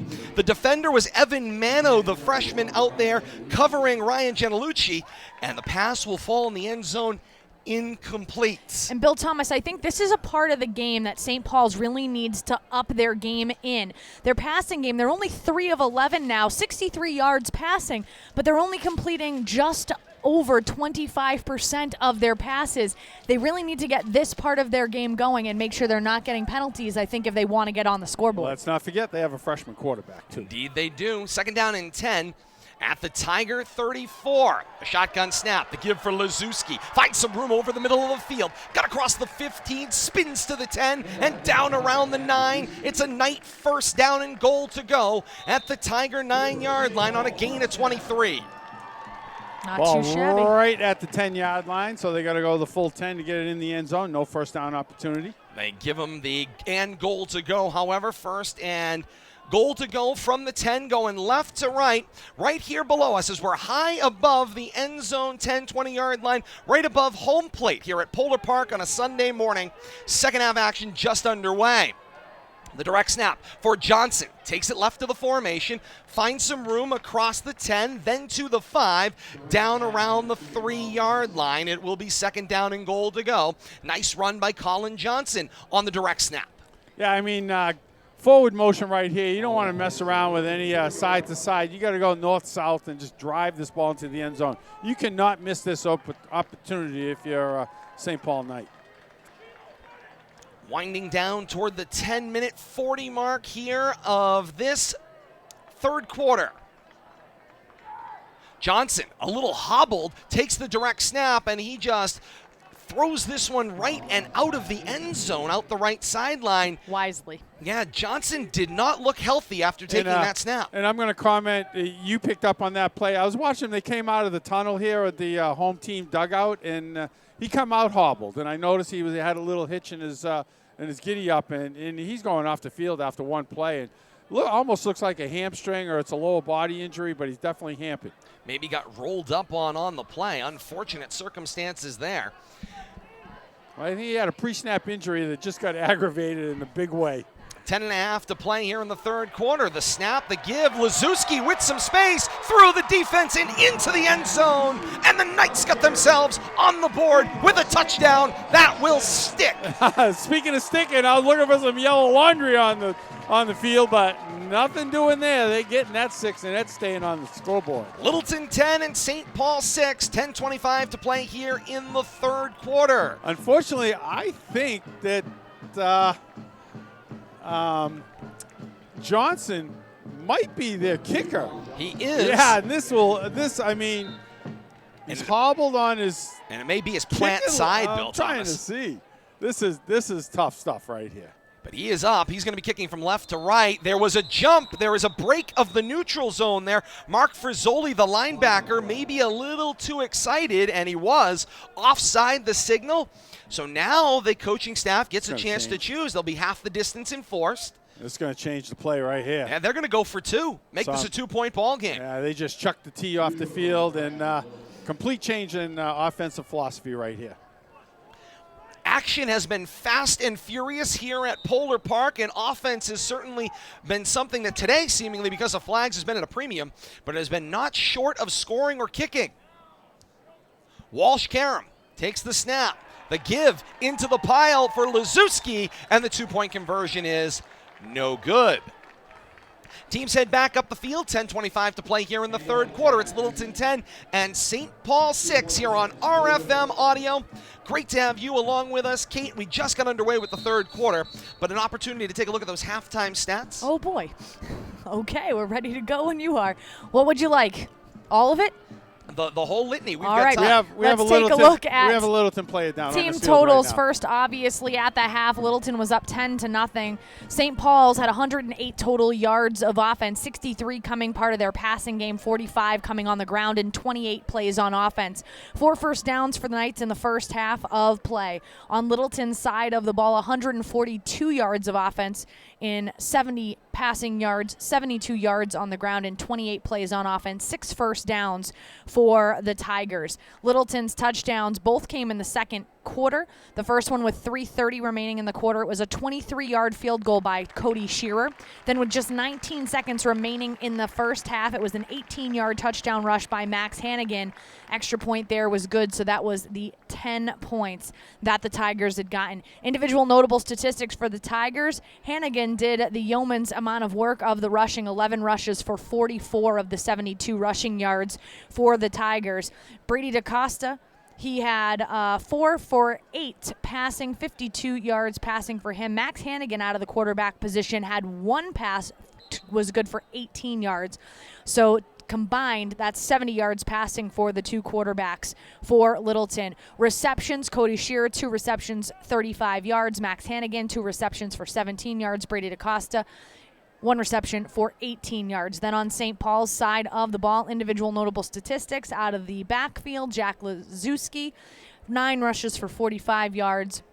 And Jordan Walsh-Karam was 3 of 12, 63 yards passing to 3 different receivers, one reception by Colin Johnston, and 2 receptions by Jack Lazewski for 23 yards total. And that's your first half recap. And what a first half of action it was. I think the penalty yardage, Kate, may be the thing that is most compelling. There wasn't a ton of yardage. It was just that every single time there was a flag thrown, it came on a massive play. The world's and most so inopportune time. It negated a ton of yardage. Ball back on the tee, 40-yard line at our left. Johnson is able to approach, plant, and send the kick downfield. It skips up and is returnable. There's a loose football once again. The Tigers may have fumbled the ball away once again on the return, right about the 35-yard line, and they did! The St. Paul Knights have got the football back-to-back kickoffs, recovered off of fumbles. 10:15 to play in the third quarter. It is Lazewski that comes up with the football again for the Knights. So that's 3 turnovers by Littleton in the game on kickoff returns. All 3 of their turnovers have been on muffed kickoff returns. What a turn of events right here, though. St. Paul couldn't have asked for a better way for this second half to start. You know, we talked with a couple of St. Paul representatives, and off air I said, you got to come back. 10 points, we just got to play a better second half. But I don't think they could have predicted this. And they certainly seem like it's heading in the right direction. Starting on the 37-yard line of Littleton. 10:15 to play here in the third quarter. 10-6, Littleton on top of St. Paul. Littleton gives it away again, and it is the Knights with the football. First down and 10. Screen pass flung and complete for Lazewski. Takes it right across the 30-yard line. Marked down at the 30 after being tackled at the 29. It'll be a gain of 7 on the play for the Knights. Second down, about 4 to go from the 30-yard line of the Tigers. It's Lazewski again with the carry. Straight over the middle of the field and across the Tiger 25 and down to the 24, and it is a Knight first down. Give him another 6 on that play. Talk about quickly making you forget a first half that was rather forgettable. A chance to wash it all away and claim a lead. 9.5 minutes to play here in the third quarter. Well, if you ever want to talk about momentum, it's definitely swung to the other side since halftime. Walsh-Karam with the handoff for Lazewski. Came in motion. He got the left edge with some room. Crossed the 15, then the 10, then the 5. He is angled out of bounds. Nice job by Cody Shearer, the defender, to turn his tide away from the pylon. It's a gain of 22, but it will not result in a score. It'll be a first down and goal to go for the Knights. Nice job out there gaining that corner, putting it straight on Evan Mano, and picking up about an additional 10 yards after he was able to turn that corner. First and goal to go from the 2. It's Lazewski again. Feed him and in. It's a Knight touchdown. Pretty much all the yards on that drive, I think, were on his back, either catching or running. Ride the horse right into the end zone. 9:11 to play in the third quarter, and talk about flipping a script. St. Paul has a 12-10 lead after trailing 10-0 at halftime. and causing 2 turnovers on 2 straight kickoffs to open the second half and have made them both result in touchdowns. Coming out to try this one point PAT here again. Now Johnson was able to kick the ball off, so you figure he may be able to get the point after. Snap, ball down, Johnson plants the leg, the kick is into the net and into the dugout, good. 9:11 to play here in the third quarter. St. Paul 13, Littleton 10. What first half? What penalties? What missed opportunities? I don't remember, they're all gone. Well, I tell you, Littleton's got to regroup, and they got to regroup in a hurry. And I'm not sure how they can get this momentum back right now, but whoever receives this kickoff, hold on to it with 2 arms until you reach the ground. That's absolutely correct. Fair catch signal would be the call of the day right now. When you talk about the limited amount of practice that high school football teams are able to have, special teams sometimes ends up getting thrust to the side. What ends up happening is in situations like this, it becomes a situation in which you find yourself in quicksand from time to time, because if all of a sudden you have one bugaboo and then another, trying to recalibrate yourself, especially with the limited amount of time you're able to practice special teams at the high school level, it can become an incredibly precarious situation for some teams. So right now the Tigers need to find a way out of this quicksand. Rock and Roll Part 2, also better known as the Hay Song, played by the Night Pep Band. The kickoff from Johnson will be returned from the 2-yard line. They try a little trickeration, and they fumble the football again! It's loose along the boundary. Was it out of bounds or recovered by the Knights? There were only Knights there. Went out of bounds. It is Tiger football. By a nose. By a nose. Just touched the boundary there. It was originally fielded by Shearer. He pitched it to Hannigan. Hannigan took it up the left sideline and fumbled the football, and it just touched the sideline when there was only a Knight there. That was all that was there. Could have been 3 straight kickoffs to start the second half. That sideline. My. He just could not corral it. I mean, that just had barely rested on that sideline, but unlike baseball, the line is out.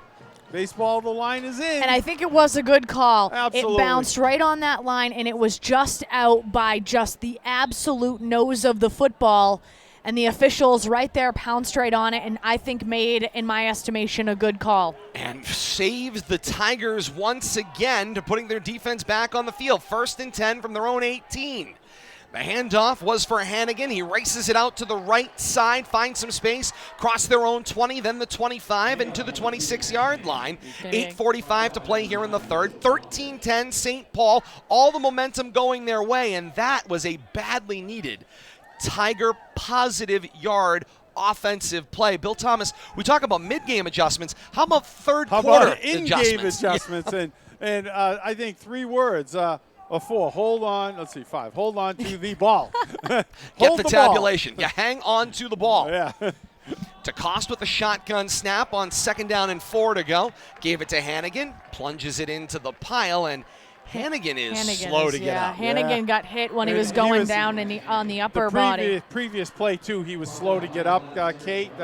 Good observation right there. But, you know, you wonder now if this isn't going to hamper Littleton's running game now, because nobody wants to be the guy to put the ball on the ground. So now you're wrapping the ball up rather than tucking it and running. It's going to slow you down a little bit. It's going to put you off your game a little bit. Littleton, I think, is playing back on their heels. Last thing they want is another turnover. 7:45 to play here in the third. 3rd down and 4 to go. Shotgun snap. DeCoste sets on the back foot, looks left and throws. Passes long and incomplete into the left boundary. Cody Shearer was the intended receiver. Not much you could do there. Double coverage and didn't have another receiver. Just kind of had to put it where only he could catch it. And a little too high and wide, out of bounds. Looks like we're going to have so 3 and out for Littleton right now on their first offensive touch of the second half. And right now, St. Paul's is feeling pretty darn good about themselves, and Littleton now having to play catch up. Interesting. 2 deep receivers here. They want to get this ball and Shearer stop any roll. Back in punt formation from his own 13-yard line. It's a high wobbling end-over-ender that will check up on the Tiger half of midfield. It will be touched down at the Tiger 40-yard line. 1st down and 10 for the Knights. 3rd time in the second half, they will start with the football on the Tigers half of the field. Yeah, their fortune has really changed here, Kate and Todd, here in the second half. You talk about, getting the momentum, keeping the momentum, and then just pinning the Littleton Tigers back and and getting them a 3 and out. And I mean, Field another score here, and we're going to see Littleton, I think, start hanging their heads. But they got to find a way to create their own turnover. Does that become the knockout blow? That is the question du jour. Movement on the right side of the line there on that one. That's going to force a flag. Yeah, on 1st down and 10 will now become 1st down and longer. 1st and 15 coming up on the false start signaled against the Knights. 7:26 to play here in the 3rd quarter. St. Paul with the 13-10 lead. 32.5 yards of penalties in the game for St. Paul's. If we take a look at Littleton's side of the ball, 30 yards in penalties for them.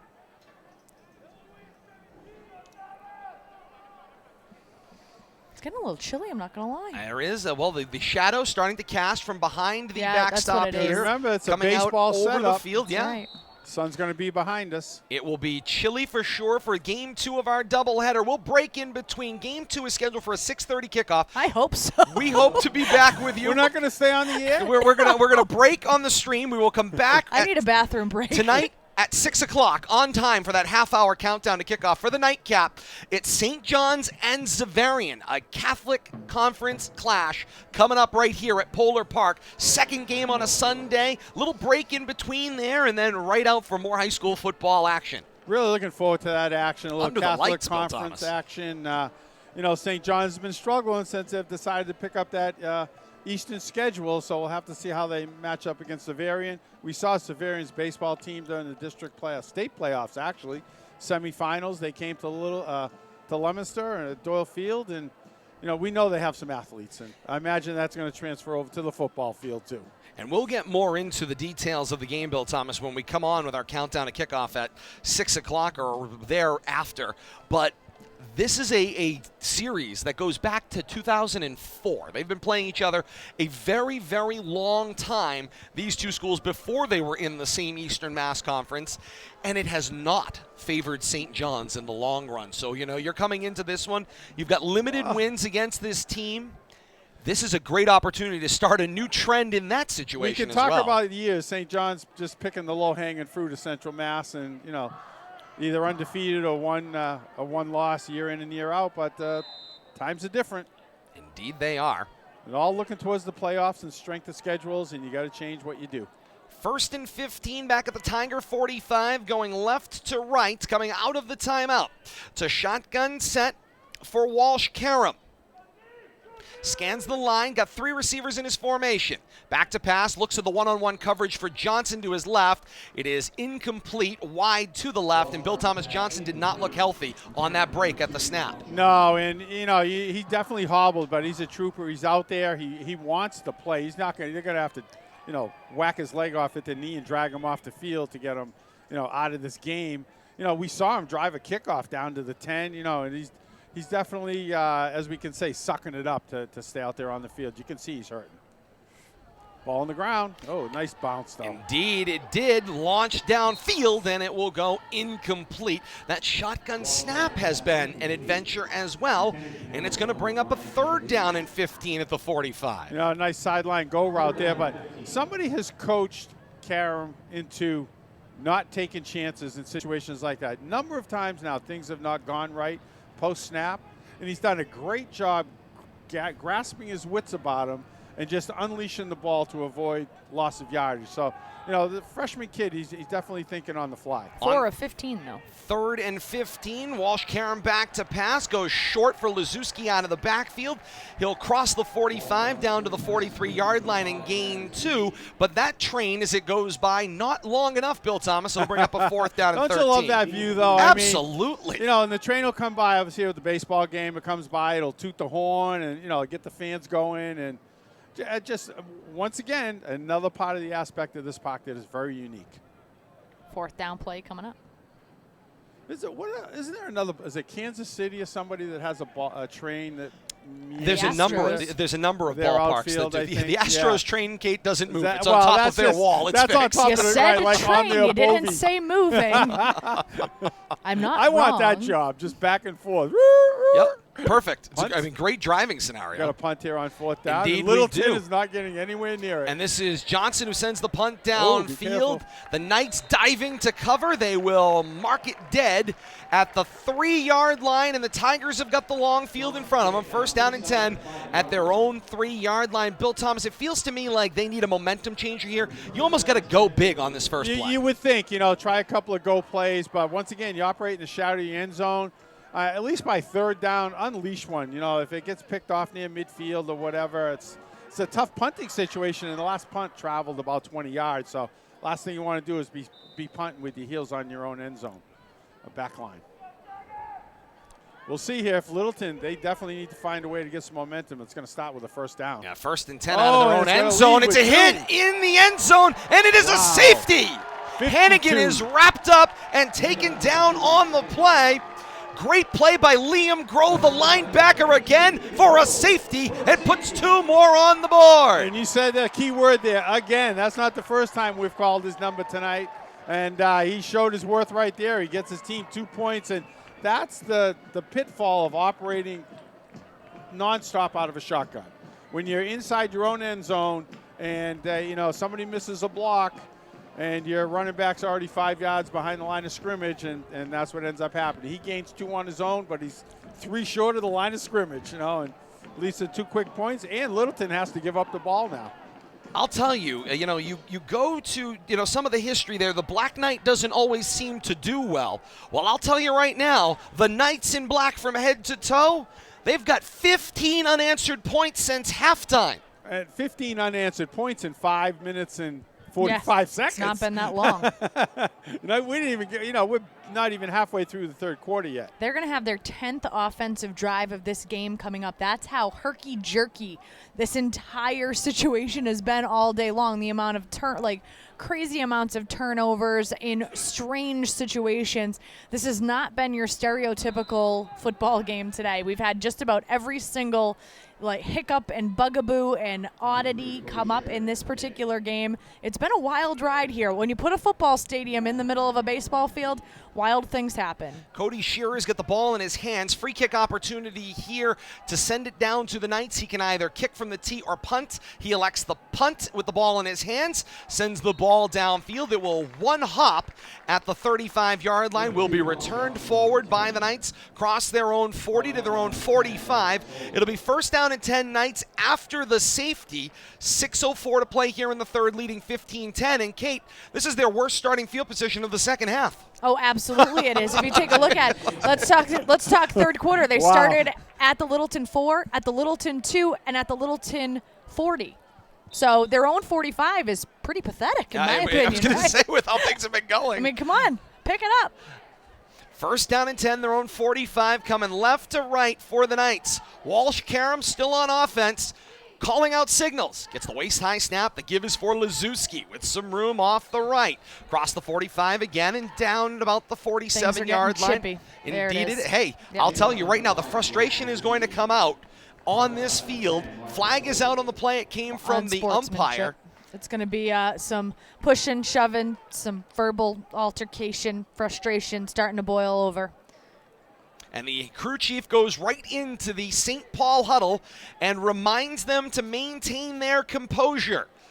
Here comes the signal. Personal foul against St. Paul. Yep. 15-yard penalty will mark them back. See, now that is an unfortunate circumstance there. You're the one with all the momentum. You should be looking to bait the Tigers in to try to get them to lose their heads a little bit. The Tigers maintain their composure, and the Knights give away 15 yards and now go back to their own 33-yard line. And in the midst of that altercation, Mark Frisoli for Littleton, he did a little bit of pushing and shoving, but he had an official directly in front of him, and the official was able to see the retaliation back and forth. Usually the retaliation, and you know that, Todd and Kate, that's usually what gets picked up on, the second action. And they found it that time. Shotgun snap, the give for Liszewski. Liszewski gets the handoff out to the left edge, gets his feet taken out from underneath him as he works his way back toward the 40-yard line. Gains about 7 on the play. I mean, it's a solid chunk back. Yeah, and he was headed for the edge, and the defensive end, it looks like 63 for Littleton. Try to get a name for you. Gabe Silka just barely got him by the shoestrings. 3rd and 13, the board says, from the 40-yard line of the Knights, going left to right. Not quite back at their original line of scrimmage, which started at the 45 before the penalties. Shotgun snap for Walsh Karam. Back to pass. Hangs in the pocket. Now pushed to his left. He's got pursuit. He's going to tuck and run. He's got the 45, and he goes into the boundary with a tackle. But he's got himself very close, yardage-wise, to a manageable 3rd down and 5. And Bill Thomas, on that play, you could see the true freshman come out. Instead of maintaining his composure and just getting out of bounds and getting what yardage he could, at the very last second started to look back upfield and got popped on his way out of bounds. Just go out of bounds. You're not going to be able to make too much more yardage there. Right, I think by the time he becomes a junior or a senior, I think that the amount of pops that he gets on the boundary. And he made the smart move by not putting up an errant pass. But, Correct. yeah, you're right. He's got to play a little smarter. But, once again, we're talking about a freshman. Youthful exuberance. 4th down punt coming up here. Indeed, on 4th and 7, Johnson gets a good snap. This one is low. It will hop at the 25-yard line, will be fielded by Shearer, who gets caught as he advances the ball across the 20 to the 23-yard line. Caught as he wrapped up both arms around that ball, and I'm guessing you got to lose a half a step when you're worried about the ball. So, I know that's got to be in Littleton's head. Those putting the balls on the ground, consecutive kickoffs there, just you got to get a sustainable drive here, and you got to get out of the shadow of your end zone. 2 fumbles and a safety, in the first 6 minutes of the second half. It's not going to lead to good things going forward. 4.5 minutes to play here in the 3rd quarter. 15-10. St. Paul on top of Littleton on a Sunday here at Polar Park on RFM Audio, and great to have you along with us. Tigers looking to respond after surrendering 15 third quarter points. Shotgun set on 1st down and 10. DeCoste rolls out to his left, throws a little dart. Pass is complete in the hands of Shearer. Shearer advances the football to the 30-yard line. Good for a gain of 6. 2nd down and 4. Got a St. Paul Knight getting up slow. Looks like a cramp 54. It looks like the number. He's walking back to the huddle. He's like, there's another Knight down over here on the near sideline, Billy, right about the 32-yard line. Not getting up. Number 17, I got on that. 17 is Jack Yasko, linebacker. Looks like, I'm going to guess cramp too. I mean, we're seeing these leg, and it's calf. They're working on the calf. It's this strange day, Bill Thomas. We picked up 4 degrees. So it's 50 degrees under sunshiny skies. They are in full sun out there on the field, but you can feel it in the shadows where we are up along the backstop there. It is chilly. There's a cool breeze. It's not the kind of day you want to drink a lot, but you have to when you're a player. You got to keep replenishing what you're sweating out. Yeah, you can't lose sight of that. And temperature notwithstanding, you're still going to lose body moisture through sweating, and then your muscles just get worked that extra harder. And it's really low, but we see it in the calves all the time, in the thigh. But walking off under his own power is really the best way to end that conversation. Under 4 minutes to play here in the 3rd. It's a 2nd down and 5 to go for the Tigers. Their own 29-yard line, going right to left. DeCoste gets the shotgun snap, fakes the handoff, rolls out to his right. Got some room, snaps it down the right numbers, and incomplete. To nobody. Yeah, pass would have been closest to Shearer, maybe also in that neighborhood. We'll give an attaboy to Evan Mano, the freshman, who both went on go routes down those right numbers, but the ball kept tailing Kate inside of those right numbers toward the middle of the field where there were a lot of black jerseys. And that's the difficulty. When you throw a pass like that and neither of your receivers are in the vicinity and that ball has that amount of hang time, the only thing that can happen is trouble, because all of a sudden you see those Black Knight jerseys starting to converge to the middle of the field, and the only worry then is, oh my goodness, are they going to be able to catch up and potentially force an interception? 3rd down and 3 to go. It's a shotgun snap for DeCoste. He rolls out, same type of play, into the right boundary, laying out, and it is ruled incomplete. Appears to be the signal. That was close. Official right on it there, and it's kind of hard with the sideline. The field doesn't go right up to the white over there. There's some green that are out of bounds, but official right on top of that. Looked like Shearer there on the reception. And you're used to seeing, Bill Thomas, that thick white stripe yeah, for the outer the get-back boundary. line. Correct. And that is not what you have here. You have a single 2 or 3 inch stripe, just a very basic outer boundary edge like you might find on a basketball court. And that is it. That is all that marks the difference between green grass and being in play. So it's a very thin line to hit. 4th down punt coming up. Indeed. There, 4th and 4. 4th down, 4 to go. Good snap for Shearer. Punting from his own 15. Sends the ball downfield. It will hop about the 35, take a tiger bounce, and check up at the Knight 28-yard line. That's a long train, by the way. It It's is been an moving extremely there a while. long train. That is my morning commute right there. It's all double-decker containers, so that means maybe when I go shopping later, what I'm looking for might be on the shelf. Best of luck. It's that, or it's in the Pacific Ocean, as it turns out there. There was I a agree. few things floating out there as well. 3:24 to play here in the third quarter. 15-10, St. Paul on top of Littleton. Your football heading from brunch to lunch as we are at 12:15 on this Sunday morning, and great to have you along with us. Facebook.com/Media Rivalry for this RFM audio exclusive. First down and 10 for the Knights. Their own 28. Back to pass. It's Walsh-Karam, looks left and throws. Pass is caught by Ryan Gentilucci. Gentilucci looks like he gains about 8 on the play. Second down and short. Nice safe play. You notice how they keep Karam in those nice safe zones. You know, those little outs, those swing passes. You know, we saw a middle screen. He's attempted a couple long passes. You know, and Kay, you commented on his numbers, but I think 3 or 4 of those incompletions were sack savers. On second down and 4 to go, they give it to Liszewski, who races out to the edge. He's got himself some space across the 45, then midfield, down across the other 45 and out of bounds, just shy of the 40 at the 41. It's a 24-yard gain for Jack Liszewski, who finds his way into open space. And you can see Hannigan chasing there, but it was a test of wills and a test of speed. Nice angle right there, but Hannigan was able to eventually cut him off just as he finished turning that corner. And that was going to go a lot longer down the boundary. That rush there puts Liszewski over the 100-yard mark. 15 carries, 109 yards rushing. He also has 4 receptions for 32 yards right now, doing a great job for the Knights. 2.5 minutes to play here in the third on first down and 10.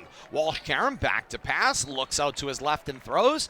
Pass is caught just across the 40-yard line at the 39. It's Gentilucci again with another catch. All of a sudden, they found a new favorite receiver, but once again, out in the flat, safe 3 to 5 yards, mostly working one-to-one, one-on-one out there with either a DB or a linebacker. Nice job keeping your freshman quarterback to playing within his ability and keeping his mistakes to a minimum. And Billy, I think that's quite the astute point because you don't see them putting him in a precarious situation often. On second and 5, And here's Walsh-Karam one. back to pass, uncorks one downfield. It hits the receiver's hands and falls to the natural surface, incomplete. Colin Johnson was the intended receiver. He had beat 2 defenders downfield, and he just could not reel it in, but he still had that breakaway speed given his injury. He got down there, and I wonder, okay, I don't want to cut you. I No, wonder you're if good. he didn't catch the DB sleeping there. He's limping all over the field, but all of a sudden he breaks Here he behind comes. him. He knows he needed to catch that ball, too. That absolutely needed to be caught, and he slammed his hand into the natural surface knowing that was his fault. 3rd and 5, Walsh-Karam gets the handoff, puts it into the belly of what looks like Liszewski, who came in motion at the snap. He'll race it out to the right edge, get the right sideline, cross the 35, then the 30 to the 25, and angled out of bounds at the 23-yard line. It is a first down for the Knights. The drive continues, and the Knights look toward their cheering section, and they say, come on, get up, get behind us, as they try to get the crowd into it here. Nice little gain of 9 on the play for Liszewski. 6th play of this drive coming up here for the Knights. Already 2 first downs in the drive. 98 seconds left here in the third quarter. Shotgun snap on first down and 10 from the 28. That interior gap has been very difficult for the Knights to be able to penetrate. Littleton's defensive line has been doing a very nice job stopping in that A and B gap. Liszewski's been having a lot more a lot more positive yardage when he's been able to bounce to the outside, but it's taken a lot of effort and energy from him. Liszewski advanced that football 3 yards across the right numbers, moves the ball down to the 22-yard line. It'll be 2nd down and 7 to go, Kate. Bill Thomas, that's his 17th rush on the day, 123 yards. He's averaging 7.2 yards per carry. 2nd down and 7, final minute here of the third quarter. Handoff goes to a new number here. Sullivan. It's David Sullivan, the senior, who gets the handoff. He is Liszewski's backup in this case. The other running back in this offense gets his first touch of the day. You know how we discussed pre-snap? I saw him running on the field. I'm like, I think that kid might get the ball. I better check his number. Nice Because job, I Bill hadn't seen him Thomas. out there. Number 10. Gain of 2 for Dave Sullivan. Like Todd, you said, first touch of the day for him. Final 30 seconds here on 3rd down and 5. Looks to the left, throw, the little slant to Colin Johnson across the 15 and then the 10 and down at the 9. It'll be a 1st down and goal to go for the Knights. I tell you, and Kate, you must really appreciate this safe, controlled Love it. passing game, using it just like the run game. Absolutely. Out in the flat, get your guy to a spot, turn, catch, and pick up yards, and St. Paul figured it out at halftime. Yep. Final 5 seconds here of the third quarter. The handoff for Liszewski. Liszewski around right end, across the 5 and out of bounds at the 3-yard line. It will be 2nd down and goal to go from the 3-yard line in the next quarter. 3 quarters complete here from Polar Park in Worcester. St. Paul with 15 unanswered third quarter points, leads 15-10 after 3 quarters. Teams change ends, the all-important third goes to 4th quarter when we come back here on RFM Audio. Stay with us. Enough to listen to them practice the same song on tuba. Please be done. Over and over and over and over and over. Then surely you'll check nhtsa.gov/the right seat to make sure they're correctly buckled in the back seat. Sounds good, honey. Check today at nhtsa.gov/the right seat. Brought to you by the National Highway Traffic Safety Administration and the Ad Council.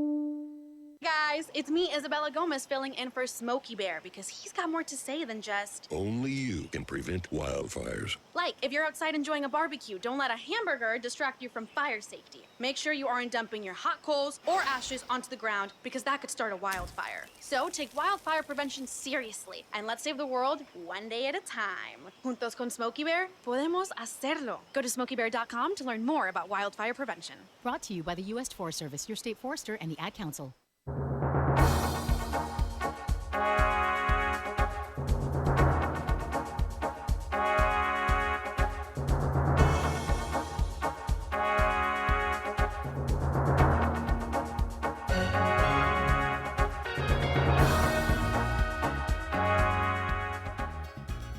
Teams change ends, all-important 4th and final quarter here from Game 1 on Polar Park's natural surface here today on a Sunday morning. First of 2 games. We'll have the second one for you coming up in the nightcap. St. John's and Xaverian in a Catholic Conference clash out of Eastern Mass right here on the natural surface at Polar Park. Separate stream coming up. Facebook.com/Media Rivalry for the RFM audio exclusive. You keep it locked right here. Come back and join us. Countdown to kickoff at 6 o'clock later on this evening.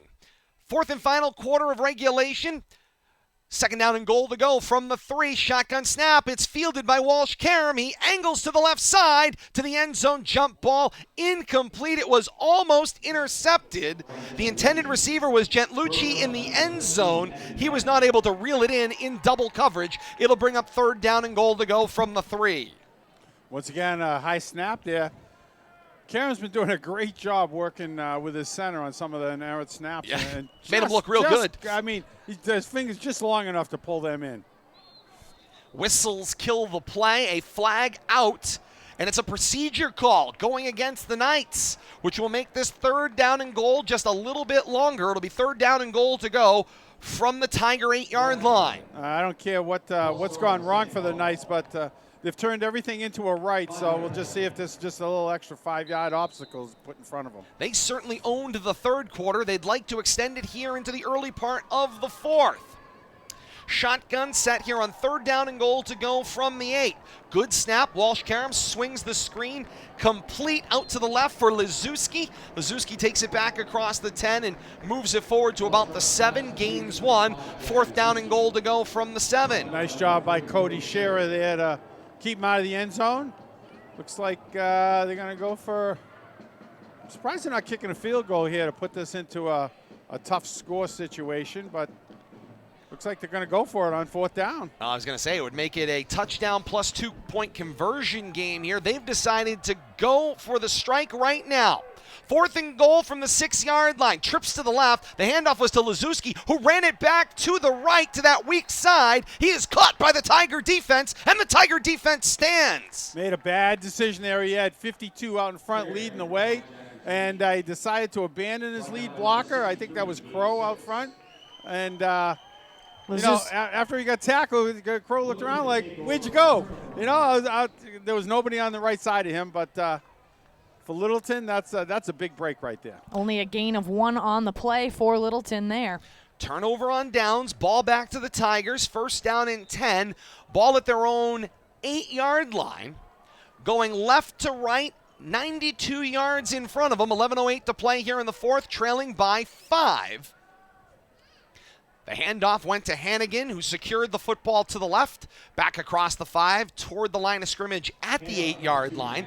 Probably no gain on the play from the angle we're looking at.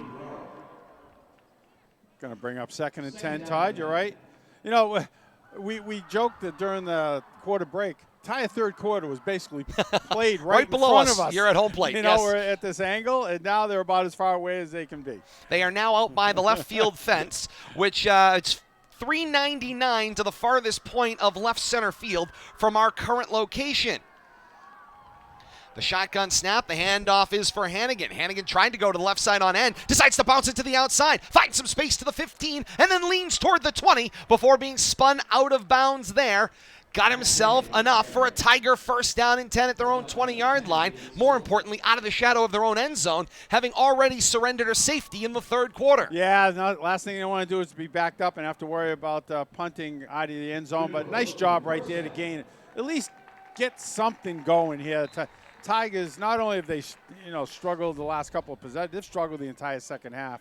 I don't believe they've been past their own 50 into St. Paul territory, have they, in the second half? They've not been past their own 29-yard line. I don't want to give them half. that, go back that far. It's not good. DeCoste shotgun on 1st and 10. Pitches it out for Hannigan. Hannigan with some room. Out to that left edge. Got the 25 and hard into his own bench. I see no flags. I don't either, but that was on the other side of that white layout over there. I think part of the situation is that Hannigan there was nervous about slipping on that on the fabric. Rug or a fabric put down not to mat down the natural surface. And so I think he really tiptoed into that area and just rather than slip, just kind of let his body continue on. I think the hit came right at the boundary, though. We'll give him the benefit of the doubt. Sure, Absolutely. Why not? He's going to pick up 5 on the play. 2nd down and 5 to go. Hannigan, 16 carries, 72 yards. He's averaging 4.5 yards per carry right now. Ball right on the 25-yard line inside of left hash. DeCoste with the shotgun snap. Handoff. Once again, it's Hannigan with the throwback for DeCoste, and it was just a little too far out in front of him. And there were a couple of defenders there. He had to have heard footsteps. It falls incomplete. Footsteps. He was about to get lit up. I think he made the wise choice maybe just to let that bounce off his fingertips. Well, discretion can be the greater part of valor. And the last time they did that, it was good for 18 yards, and it worked beautifully. But that time, St. Paul's defense not fooled in the slightest. Looks like Bazzido was out there. He smelled that coming all the way. That's a Shrewsbury name. He wanted to light him up. It is. Bazidlo. Shotgun snap on 3rd down and 5. DeCoste looks down the left sideline. Jump ball. It is incomplete. Woodward was the intended receiver in double coverage. The referee on that sideline, his hat is off, which indicates that the receiver went out of bounds by his own volition on the play. So you are not going to get a pass interference call when you are no longer an eligible receiver. You ran out of bounds and didn't get yourself back in. If you had been the first to touch, it actually would have resulted in a flag. Right. You can't be the first to touch. Even if you did get yourself back in, you're not. You can't be the primary receiver on that play. Luckily for him, it was an uncatchable football anyway. Going to bring up a 4th down and 5 to go in their own end of the field. Scherer gets the punt. It is a low line drive turned into a multi-hop ground ball that is muffed and is recovered by Littleton at the 40-yard line of the Tigers. Oh my! Talk about a turnabout is fair play. 3 times today, the Tigers have given the ball away on punts, and now they get one back as Colin Johnson muffs it right into the hands of the Tigers, who have the football. 1st down and 10 at the Knight 40-yard line. Bill Thomas, wow! Not only did he muff it, but he booted it back towards the Littleton rushing defender. No Knight around it, and really all he could do was just stand there in amazement. Kicked it out of his own hands, basically, and no recourse. And it's a 1st and 10. Tigers stay on the field. And they give it to Hannigan, who plows it straight forward across the 40 to the 35. Gains 5, 2nd down and 5. If you see that once a season, that is probably a lot. We have seen it now 4 times today. Unbelievable. On kickoffs. And Johnson, I'm sure, couldn't feel worse than anybody else on the field after dropping that short touchdown pass on that last series and then creating that turnover.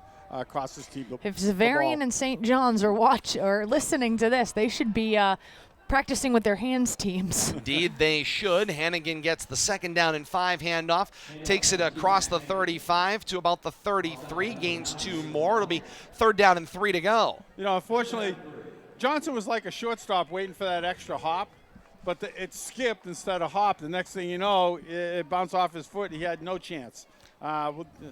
Basically an error in baseball right there. Just got away from him. And it was the amount of hops, the football rolling over its point over and over and over again. And then there's a flag. Deegan Miller, the linebacker, showed blitz, and he jab-stepped right over the football. That will draw a whistle, kill the play. Offsides against the Knights. It's a 5-yard penalty and a 1st down. And all of a sudden, you feel that Mo slipping back toward the Tigers, Kate. Yeah, 57.5 yards of penalties for the Knights thus far in this game, and the penalty yardage really starting to add up. And as you said, momentum now was with the Knights in the 3rd quarter, but now it's squarely in the Tigers' hands. On 1st down and 10 from the 28-yard line. DeCoste the snap. Handoff went inside for Hannigan. Forward he goes across the 30. Gains... Yeah, they give him no gain. Thought maybe he got a yard to the 27. They'll say no gain on the play. 2nd down and 10 to go from the 28-yard line. Left to right continues this march for the Tigers, wearing the road white tops, navy blue and yellow gold bottoms, with the tiger paw on either side of the navy helmet in yellow gold and the yellow gold stripe up the middle. Screen pass goes out to the left from the hands of DeCoste into the hands of Shearer, the tight end, and he will lose yards on the play as the Knights will close and take him down. Looks like 15 there with a handful of jersey. Nice job right there, Cormac Trainer, the defensive end. He got a handful of jersey and was not letting go. All the way back to the 33-yard line. It's going to be a loss of 5 on the screen pass. Nice job by the defense, the outer perimeter of the 1st level of defense for the Knights to blow that play up. Knights doing a lot of jumping around pre-snap on defense. Back to pass on 3rd down and long. Looking into the boundary, it is DeCoste, and the pass is caught but out of bounds and will go down incomplete. It was another opportunity today for Evan Mano that he was not able to reel in inbounds. Nice job by David Sullivan on the defense there, playing cornerback, using that sideline to perfection. He knew once he crossed that sideline, he knew right where he was. He was signaling incomplete before the ref. 7:19 to play here in the 3rd. Clock stopped on the incompletion. On this 4th down and 15 to go. A little field position game going on here now. Ball right about the 34-yard line is where the snap will come. It will be punted from the 40 by Shearer. Gets a good snap. The punt is high in the air. Nice end over end. This is going to check up in the right direction, and it will cross the 5-yard line. The 10, and be down at the 9. Great play there. You saw Bill Thomas. It had the backspin it needed off the foot of Shearer, so you knew when it took the turf, it was going to check up in the right direction. Yeah, Shearer had basically no rush coming at him, so he could take his time, get in position to get that proper backspin instead of that hard drive spiral that we see punters try to do, kind of slide it off their foot. But nice job right there. We'll have to see if this field position game pays off for Littleton. They're going to have to get a 3 and out here to make it. St. Paul's needs a long, sustained drive if they want to stay in the driver's seat. And they've got the right person to hand the football to. On 1st down and 10 from their own 10, going right to left. The handoff is for Liszewski. Around right end, forward across the 10 to the 15-yard line. Taken down ultimately at their own 16. You know, I think they found a favorite way that when they were coming at us here in the third quarter, a lot of rushes around that right side, right towards us. The guard and the tackle are pulling out that way. I think they see something they like going around to the right, and they just went right there. 12th offensive drive for the Knights right now. Walsh-Karam back to pass, looks out to the left and throws. Pass is caught by Colin Johnson, and he's doing a little twirl around and around and around he goes on a merry-go-round you can't get off as he is down at the 18-yard line after gaining a couple of more with a 3rd down and 2 to go. Looking for some help there. I think he was looking for a push from some teammates to try to pick up that extra yard or two. And, Billy, this is going to be the pertinent part. St.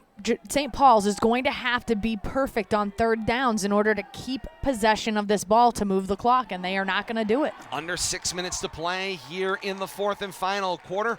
Walsh-Karam is back to pass. He is hit in the backfield after handing the ball off to Liszewski, who is caught and taken down back across the 15. Rizzoli blew that play up completely from his cornerback spot over there on that right side, jumped the line, just nothing there. And it's a 4th down and 6 to go, back at the 14-yard line. Todd and Kate, though, big defensive play right there to get a 3 and out. Now, let's not put the ball on the ground if you're Littleton. Johnson stands at his own goal line to punt, fields a bad snap, and gets the punt away. It is a dandy. It will hit around the 47-yard line, take a night bounce to midfield. That is the best you can hope for. Punting from your own goal line, it is 50 yards is the end result in the change in field position. 1st and 10 Tigers from midfield. And I got to tell you, Todd, just look over at Johnson, and now he's making his way to the huddle. You talk a kid that's basically playing on one leg and all heart right now, and after that punt, he's the punter. After that punt, he practically fell to the ground. You can just tell he's giving it all plus some.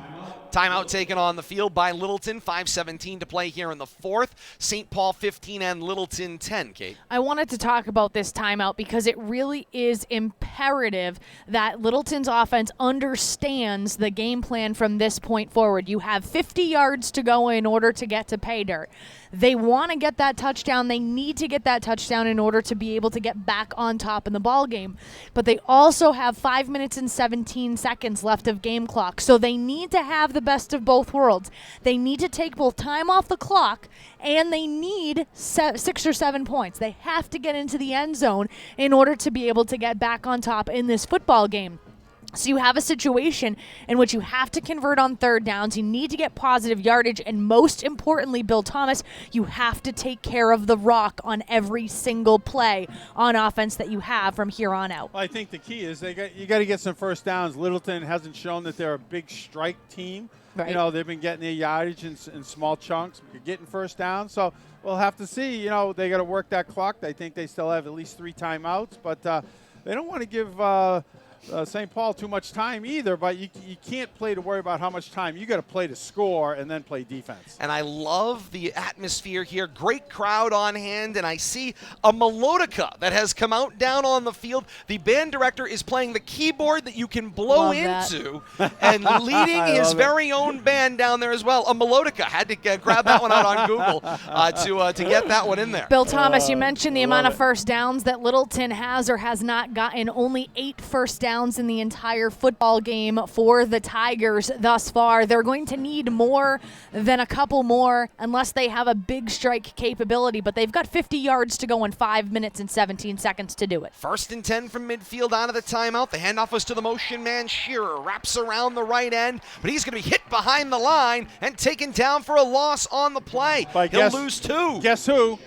The one-legged Johnson. He's wow, out there. Able to close from behind. He's limping pre-snap, but he's moving pretty good post-snap. Well, that's pure adrenaline. And you're spot on, Kate. You know how athletes operate. They'll they'll act like, they got one leg getting into the huddle and they get 3 legs when they come out of the huddle. Not that I could have run like that on my best day. But not on my best day with that's 2 very legs. nice of you, Bill Thomas. As a coach, you know how That's that right. is. Second down and 12, their own 48. Back to pass. DeCoste floats left, going into the boundary right, laying out. It is an interception right in front of the Knights bench. And what a great play. The celebration ensues. The interceptor made the full layout, and what a play made there by Joey Bazidlo with the interception. And what do we talk about, Bill Thomas? Take care of the rock. Take care of the ball, and they then could not. Littleton has not shown that they're a big play team, and they went for the big play, and it cost them right there. 4:33 to play here in the fourth quarter. A 15-10 St. Paul lead. They've got the football back. 1st and 10 at their own 30-yard line, going right to left. I tell you, I don't think we called Basilio's name and number the entire first half. We call him 3 plays in a row right here. A very key point of this fourth quarter, and he comes up with one of the biggest plays of the game. And now it's all about managing the clock. That's right. 4:33 left here in the fourth quarter. And what can the Knights do to manage this clock? Can they basically make it evaporate? It's been a roller coaster. Lazuski gets the handoff and races into the open field. Got some room up the right sideline across midfield. They say he stepped out of bounds prior to midfield, but across the Knight 45 at the 47-yard line. It is a Knight first down. Todd and Kate, once again, running that right side. They've found something there they like, a blocking matchup or a pull and a seal. But they've definitely concentrated on running that right side. Give Lazuski a gain of 18 on that play. And what's most important is a first downs, moving the chains for the Knights on that one, because the more they move the chains, the more time comes off the clock. The only thing is Lazuski ran out of bounds and the chains had to reset, but keep the sticks moving. On 1st and 10, he'll get the handoff from their own 47-yard line. It's Lazuski again to the right. Takes it forward, cross that 45 toward midfield. Gains maybe 1. Perhaps they'll give him 2. 2nd down and 8. Bill Thomas for Lazuski, 23 rushes, 151 yards on the ground for him. Also 4 receptions for 32 yards. He's absolutely been a terror on the field. Has he thrown any passes? He has not thrown any passes. No, not yet. Give him time. Give him time. Under the 4-minute mark here of the fourth quarter, nursing a 15-10 lead. 2nd down and 8 to go from midfield. 10 seconds on the play clock. Now 5. The shotgun snap for Walsh Karam to Lazuski again. To the right, gets angled back toward the middle of the field, crossing midfield and down around the 47-yard line of the Tigers. Meanwhile, there's a Knight down behind the play that will stop the clock. 3:31 to play here in the fourth, and medical attention required once again. And this just talks about how hard these players have been playing. They have absolutely, positively laid it all out on the line. Slow to get up was Liam Groh, the left guard. We've certainly called his name plenty on the defensive side of the ball. And now he makes his way into the sideline. He's going to come out for at least 1 play. And Bill Thomas, this is the type of play coming up for St. Paul's that is going to be absolutely crucial, in my opinion, as to what the outcome of this game is going to be. You've got a 3rd down and 3 play around midfield. Obviously, you're in a situation where you can start going for it on 4th down, but converting on 3rd down, moving the sticks is going to be imperative for them to continue to remain in the driver's seat and be able to close this one out. Shotgun snap, the handoff goes right into the belly of Lazuski. Can't do it. And he cannot advance the football forward. Goes right down on the play, across midfield at the 48-yard line. Met by Frisoli right there. Nice job. Behind the line stop. Got some help. Going to bring up a big 4th down here. I'd be very surprised if we don't see a little more of the field position game right here. If that play hadn't gone for a loss, I could see him going for it. But offense is staying I tell on you, the field. This is Indeed risky. they are. Risky, but this could be a game-winning decision right here with a 1st down. 4th and 5 at the Tiger 48-yard line. You don't want it to get to the 4th down plays, but Walsh Karam in the shotgun set with Lazuski in the backfield. 3 receivers open to the left.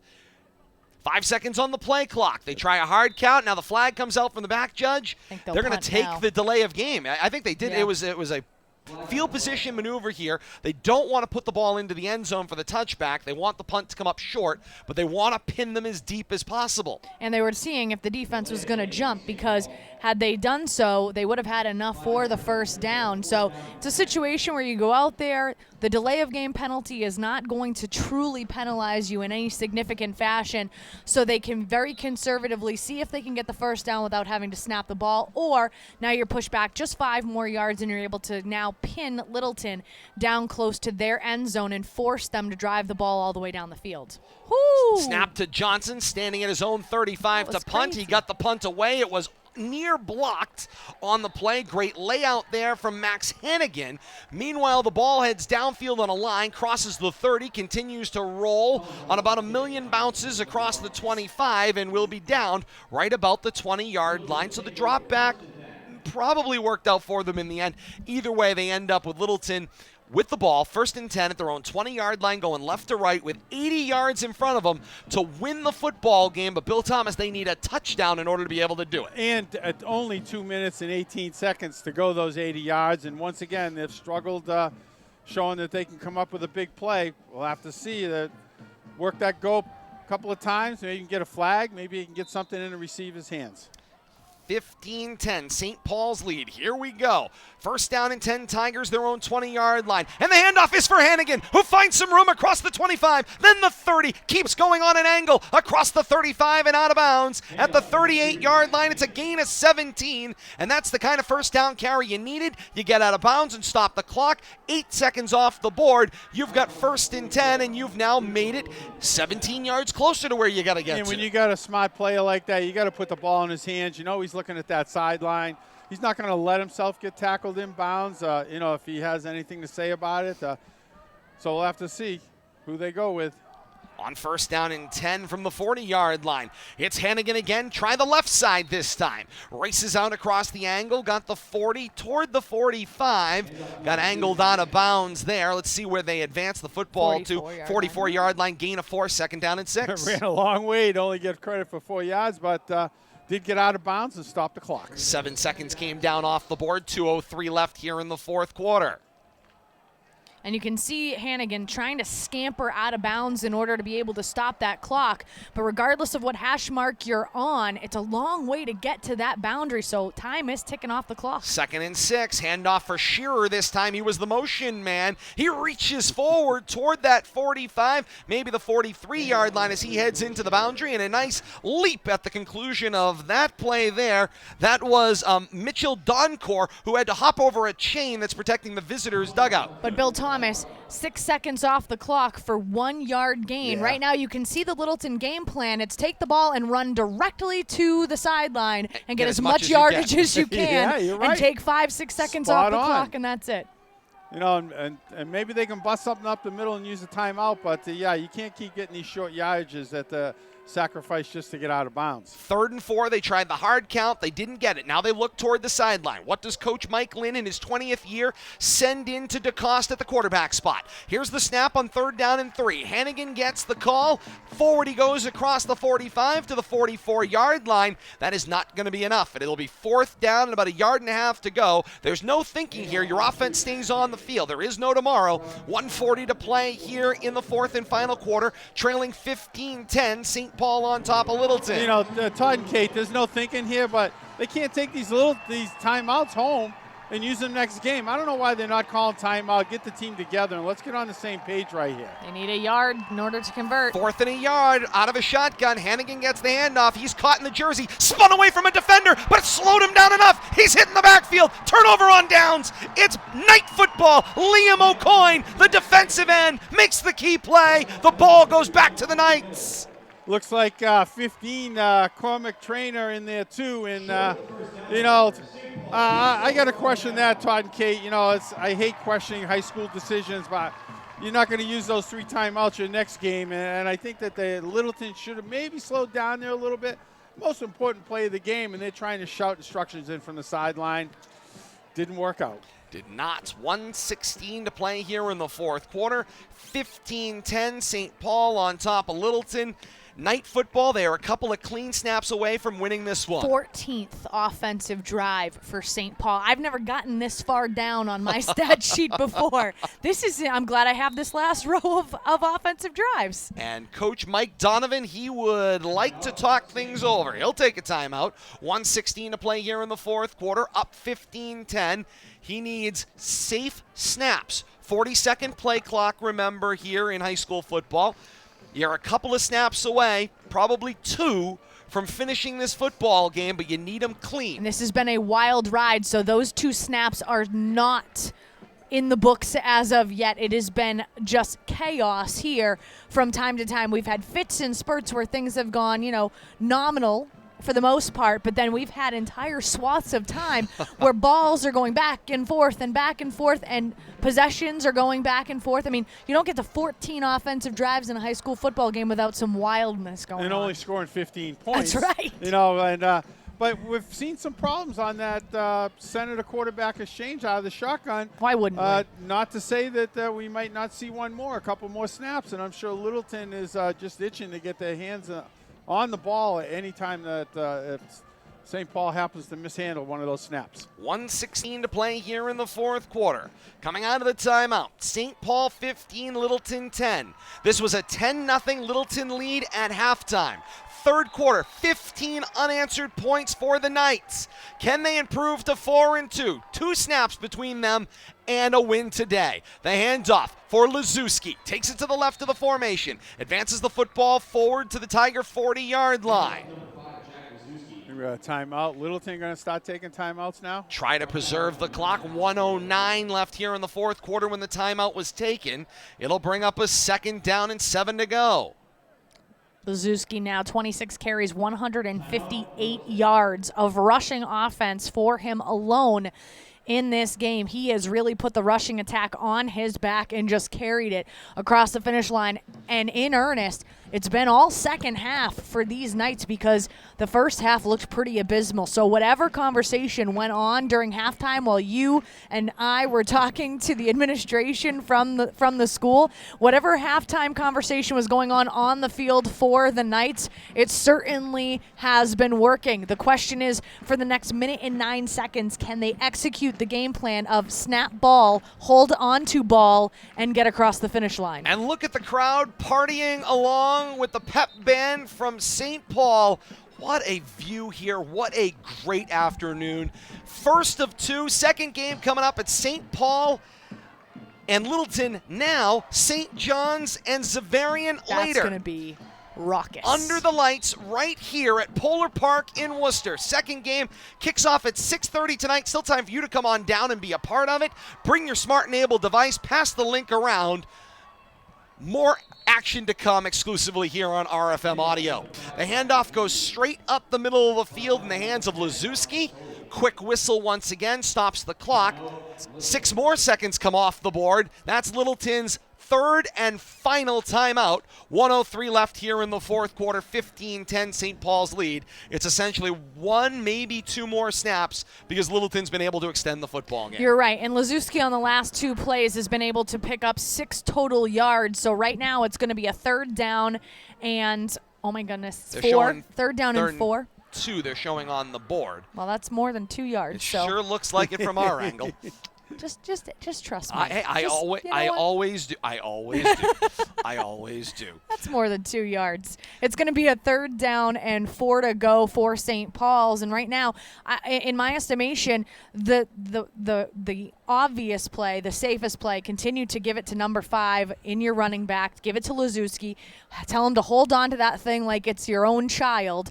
Just hold on to it for a couple more plays and try to get us 1 more 1st down so we can make sure that this one is in the books. And that is the question. But what a valiant effort right now, regardless of how this one ends. What a valiant effort by Littleton being able to come in here and trying to mitigate all this craziness. Both teams tremendous. The shotgun snap for Walsh-Karam. The handoff for Liszewski. Races around left end, cross the 30 to the 25. He's knocked out of bounds at the 26-yard line. The clock will stop. 56 seconds left here in the fourth quarter. Give him another 10. But with the first down, it may be all academic I from don't here. think St. Paul really cares about him running out of bounds Nope. there. Getting that first down and That was the key. getting that restart with a new set of downs, I think, was the most important thing. Joey Bazidlo gets a high five as he checks out of the football game, and he heads over to the bench to fire up his squad. Victory formation on first down, and Walsh Karam will nail the football down. He'll have to kneel it down one more time. That's got to feel good after the way they played in the first half, and to come out and just take control with those turnovers in the second half. And even though they only put 15 on the board, the defense really stepped up too. Remember, Littleton had 10 going into the half. And No they still have second 10. half points for Littleton. Exactly That's right. correct, Bill Thomas. Great point. And Walsh Karam kneels it down once again, and that is it. 24 seconds from now, St. Paul has their first victory of the season, and when you go back 50 years from now and ask the question, who won the first high school football game at Polar Park? The answer is the St. Paul Knights over Littleton High School.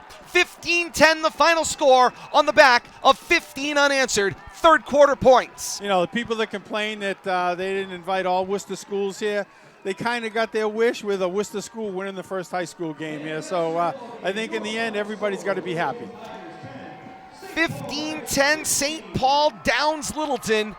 We're going to recap it all for you. Kate's got her stats. We'll recap all of the scoring action. She will also walk you through kind of the progression of scoring. We're going to talk about all of it. Name our player of the game, and more fun to come as we continue with our post-game extra here on RFM Audio. We step aside just for a moment. We'll reset things here from Polar Park in Worcester as we wrap up our first of two games. 15-10, St. Paul a winner over Littleton as the teams shake hands over on their shared sideline on the far side of the field. What a sight here today. Stick with us here on RFM Audio. Post-game coming up next. This is RFM Audio.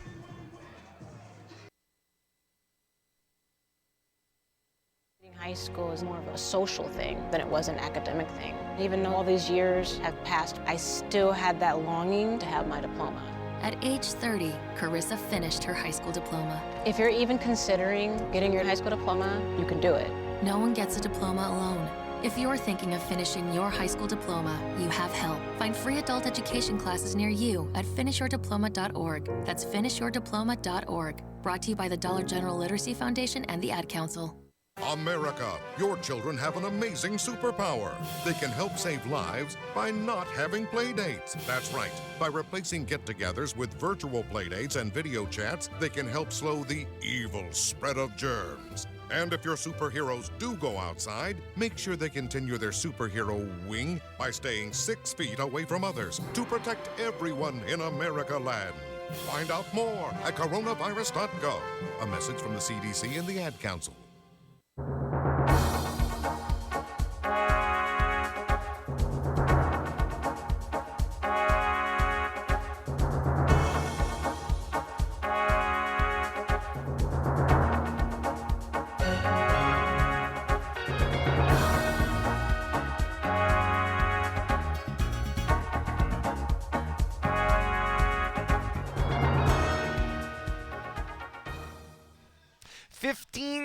St. Paul wins over Littleton. First high school football game played on the natural surface of Polar Park in downtown Worcester. What a football game, and a great pleasure to be here on RFM Audio for the exclusive play-by-play. It's been a lot of fun. We're going to recap it all for you coming up with our post-game extra. 15-10, St. Paul on top of Littleton. Billy, Kate, and I will break it all down. We'll also preview second game of the doubleheader kicking off at 6:30 tonight. We'll have a separate stream coming up for you right here, facebook.com/Media Rivalry for that one for St. John's and Zavarian. That one's all coming up later on this evening right here on RFM Audio. It's facebook.com/Media Rivalry. This game will live right here forever, facebook.com/Media Rivalry for the audio replay, and we'll also head up on demand on YouTube. Search Rivalry Family Media, or it's tinyurl.com/Media Rivalry for the direct line straight to our YouTube channel in order to be able to access this one on demand coming up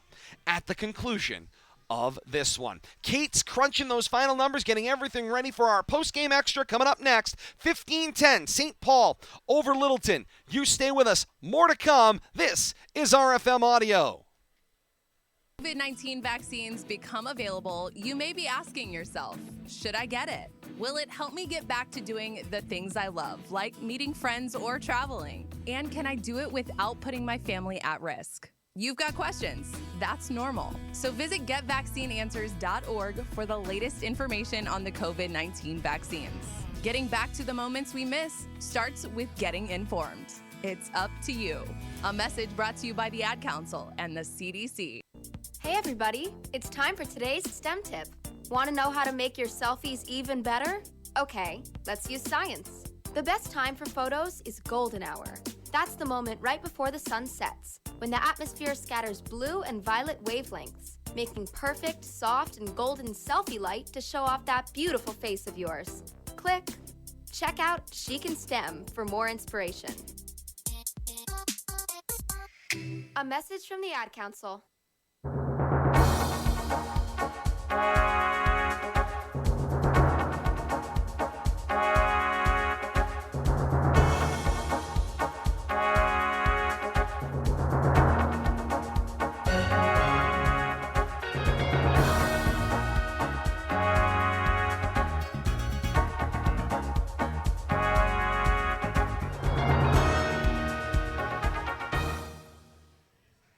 Post-game extra begins right here on Rivalry Family Media Audio. It's RFM Audio's exclusive coverage here from Polar Park today.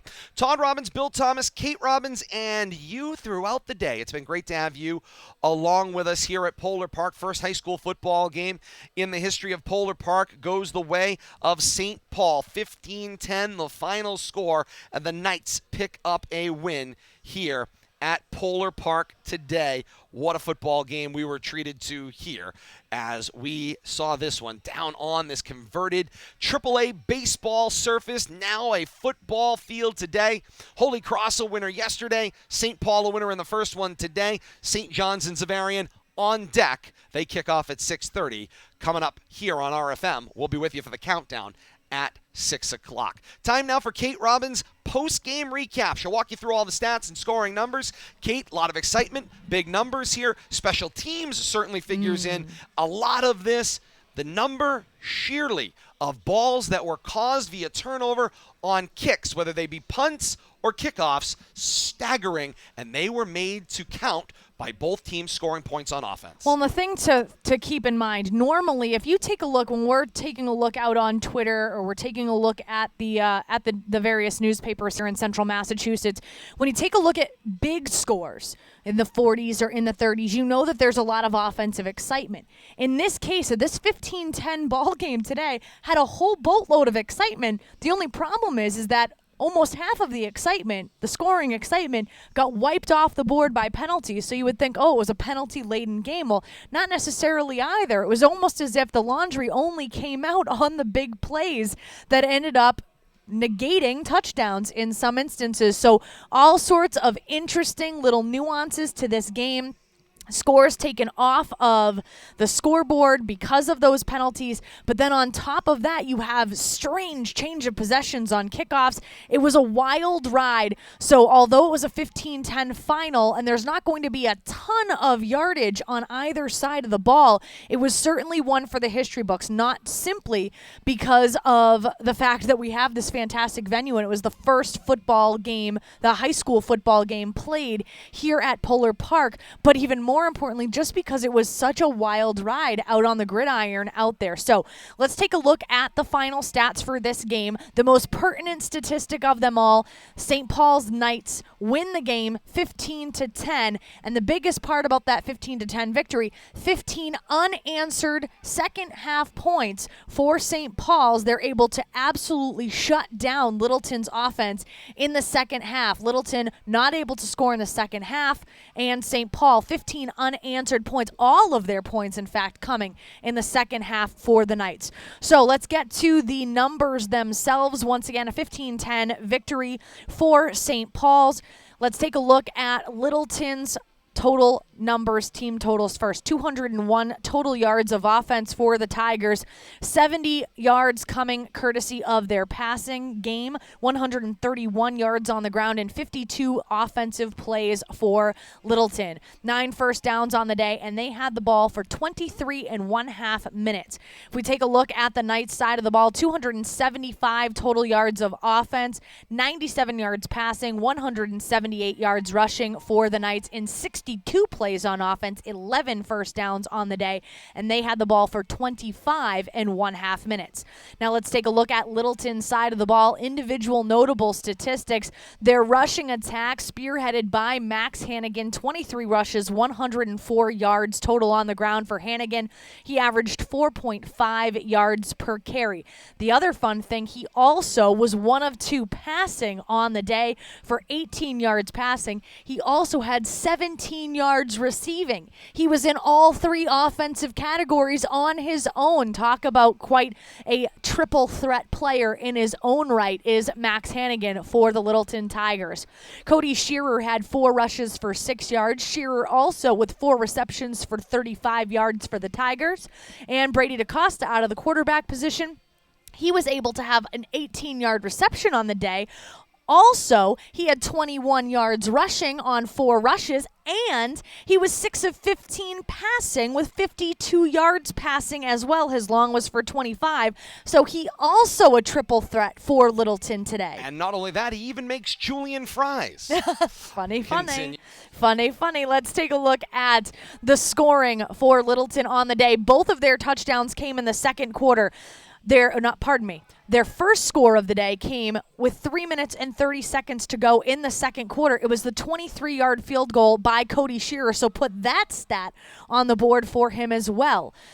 Then, with 19 seconds remaining in the half, it was the 18-yard touchdown rush by none other than Max Hannigan for the Tigers. So that's where the Tigers get their 10 points on the day. Now, if we take a look at the Knights side of the ball for St. Paul, Jack Lazowski, he was the absolute yeoman in the rushing attack. He had 28 carries for 171 yards total rushing. Dave Sullivan had a rush for 2 yards. Colin Johnson had 3 rushes totaling 14 yards. If we take a look at Jordan Walsh-Karam out of the quarterback position, he was 9 of 22 passing for 97 total yards. He completed 41% of his passes. His long was 440. He completed passes to 3 different receivers on the day. Of course, Lazowski had 4 receptions totaling 32 yards on his own. Colin Johnson, 3 receptions for 54 yards. And Ryan Gentiluzzi had 2 receptions for 11 yards. Let's take a look at all 3 of the scoring opportunities for St. Paul's on the day today. All of their scoring came in the third quarter and in the third quarter only. First one, with 10:25 remaining in the third quarter, it was a 4-yard touchdown rush by Lazowski. The 2-point conversion was no good, so that was only a 6-point drive for the Knights. Then, just 1 minute later, with 9 minutes and 11 seconds remaining in the third quarter, it was a 2-yard touchdown rush by, again, none other than Jack Lazowski. Extra point there, traditional PAT was good. That meant that it was 13-10 St. Paul's. That's when they took the lead. Then just 3 minutes later, with 6 minutes and 12 seconds remaining in the third quarter, St. Paul's picks up the safety as they're able to tackle Littleton's quarterback in the end zone. That's how you get that very odd 15 points total on the scoreboard for St. Paul Diocesan. The Knights of St. Paul 15, the Tigers of Littleton 10. That's your final stat recap of what was a wild ride in the first of our day-night doubleheader here from Polar Park. Boy, did we earn our money in the first game, gentlemen. Indeed we did, Kate. There is no question about that. And what a first game we were treated to. St. John's and Zavarian on deck coming up for our nightcap game. And all I do know is they have got a tall task in front of them, Bill Thomas, to have a game that is near as exciting as this one was. Yeah, I mean, we were treated to a real gem of a game, really a tale of 2 halves. We watched Littleton pretty much dominate the first half, come out with a 10-0 lead, but they had nothing in the second half. And you talk about second half adjustments, whatever the coaching staff St. Paul talked about, defensively especially. You can't coach turnovers. You can coach players to play hard, play to the whistle, punch at the ball, do what you want. Littleton helped him out there, I think, a little bit. I don't want to say careless, but just untimely circumstances led to balls on the ground that, led to immediate points in the second half for St. Paul, and Littleton had no answer. And I don't know what the first half stats were for first downs, but second half of Littleton, I'm guessing they got maybe 2 first downs, 3 tops. I got sidetracked watching the Patriots. Nice. You weren't nice listening when Kate was talking? Option. I was listening a little, but overall, tale of 2 halves. But I think St. Paul just played a better half of the half that they controlled. And the interesting part, when we talked about it a little bit in that second half of our coverage, which was when you see a situation like a turnover on a kick and a recovery of a punt that gets muffed or something like that, once a season, twice a season, 4 times in a game on kickoffs and punts. And the safety toss. And the safety thrown in as well. I don't know if we've seen one yet this year. Don't often see that. No, I don't think we've seen one this year, either in our radio and or our RFM coverage. Right. But here's the thing, Bill Thomas. When they were unable to, the Knights were unable to capitalize on that opportunity. They got the opening possession of the football game. They go 3 and out, punt the football downfield. They get the big recovery on the muffed punt, and they were unable to capitalize. You go, geez, that's a real missed opportunity. Right. Those don't come your way all that often. Boy, does that make a liar out of us, because they just kept coming and coming, and in the second half, they made them hurt. But look at the drive stats. If you get the ball enough, eventually something good's going to happen. I'm not sure what the average number of possessions are in your typical high school game. I'm going to guess 8, 10, maybe, both halves combined. Sure. Kate say St. Paul had 14 plus possessions. I mean, that's just unheard of. Insanity. And to only score 15. I mean, Littleton's lucky with the number of turnovers and possessions that they gave to St. Paul that they didn't put twice that up. And just end-to-end, game hung in the balance, great crowd on hand. Everybody is filed to the exits, except those of us that are working up here on press row. Separate admission doubleheader. That's right, separate admission. It's a clear day-night doubleheader. It's breakfast and supper. You're on your own for lunch. There's nobody here to help you out with that. One more thing I want to add, Todd, while we're doing some quick game analysis.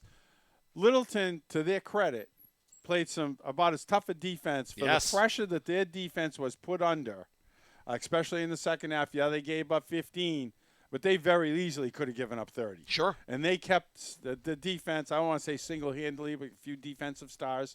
But as a whole, the defense for Littleton did all they could to stem the tide there in the second half, but the offense just couldn't overcome the turnovers and just couldn't put points on the board. They hung in the game. They kept their team in the game. They gave their offense some chances here. And I mean, you could certainly see why this team is as good as they are. There is definitely that sort of opportunity there to be able to get in the game and one bounce either way. You don't have a couple of giveaways, and it's a totally different circumstance. And just, they say it's a funny game. The ball bouncing can make a big difference. And boy, did it ever. And luckily, the last bad bounce there for St. Paul that bounced off Johnson's toe and led to a turnover deep in the Knights' end here. Fortunately, the defense was able to play around that. But other than that, especially in the second half, pretty much went everything the Knights' way. Indeed, it did. And what action we were treated to here. Second one coming up on deck, as we said. Countdown to kickoff, hopefully underway at 6 o'clock tonight. A second and separate stream, but it'll be right here, facebook.com/Media Rivalry. This is the right place to find us. And then a new stream will come up. You'll see the logos of the teams come up right around 6 o'clock. Maybe a little bit thereafter. We'll get that fired up for you. Preview St. John's and Xaverian coming up later on tonight. And we'll be with you for all the play-by-play right here from high above the Polar Park surface and under the lights here in downtown Worcester. Bill Thomas, we've talked a little bit about it. This is quite the clash, and we'll get more into it in our next stream as we come together at 6 o'clock tonight. But these two teams that are coming together, they absolutely love playing one another. St. John's of Shrewsbury, part of this Catholic Conference now full-time, but regularly played Xaverian year over year, going all the way back to 2004 was where the online records ran out. I couldn't go back any further than that. But the series does not favor them. It doesn't favor them, not even close. Doesn't surprise me, though. No, it does not. And when you watch Zavarian play, saw them against Malden Catholic online on video, it is a machine of an offense. Well, I'm sure they have a boatload of athletes, just like we saw in their baseball team. You know, we're familiar with them athletically, and I'm expecting them to put that kind of performance on the field football-wise. When it comes to what St. John's has done year in and year out, I mean, we've seen it the last 10 years. We've covered them just tearing up Central Mass. They'd go out of conference 1 or 2 games, and they'd struggle. That's where they'd pick up a game or 2 on the losing side. But they always felt like they had to maintain that Catholic connection, even though they were D1 Central Mass, and that's where they dominated. Things are kind of flipped this year with the playoff scenarios. You got to look for power points. You got to look for stronger opponents. You can't just build on a record. And I think that has changed. I don't want to say that we haven't seen St. John's this year.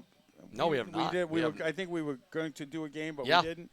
But it's just interesting to see how St. John's is approaching the game this year, where they have a entirely different list of opponents that they have to prepare for week in and week out. They just can't go offensively full throttle. You know, they got to really become more of a well-rounded football team. And that might have been what they were lacking. They were all about offense. They were beating people by, 4 to 6 touchdowns game in and game out when they were tearing through Central Mass. So I'm expecting a good game, but St. John's is definitely got their work cut out for them tonight. Had an opportunity to talk to Coach John Andrioli on the phone this week, and what I can say for sure is they relish the opportunity to come down here and play, and why wouldn't you in this kind of circumstance? As he said, going to be a great day for both schools involved, but also a great day for the city of Worcester, and that really does speak volumes. This is a great feather in the cap, obviously, and this is to take nothing away from historic Fitton Field over on the campus of Holy Cross, which is not too far away, just up 290 a little bit, was a beautiful ballpark. Right here in the other side of this neighborhood. But here you are in the middle of downtown. This feels like a neighborhood ballpark. I said earlier to Kate, it's not Ebbets Field, but it really does have all of that feel. You're right in the middle. I mean, I remember coming down here years and years and years ago. Obviously, we talked about Kelly Square earlier. Water Street. There used to be a bakery that was on Water Street, Widoff's Bakery. Yeah. And my family loved the bread that they made there, the fresh bread and stuff. We'd come down here and get the stuff at Widoff's. It's sadly gone out of business, and of course, the turnover in this area. They've really revitalized this area, and this ballpark is now going to be the centerpiece of the revitalization of this part of Worcester. Yeah, and you see the construction going on all around, and you're right. This ballpark was basically dropped into a section of the city that needed help. There's really no other way to put it. There was, they've been working over on the other side of Kelly Square, bringing back the Water Street, the restaurant district, the Canal District. If you don't know the history of the Blackstone River and the Blackstone Canal, they paved over the Blackstone River. That's why they call it Water Street. They actually had visions of tearing that open and creating, gondolas with cafe dining and balcony and all that stuff like they've done in Providence. If you've been down Providence, they have visions of that. They still might. The Canal District, they like to brag that the river's there somewhere.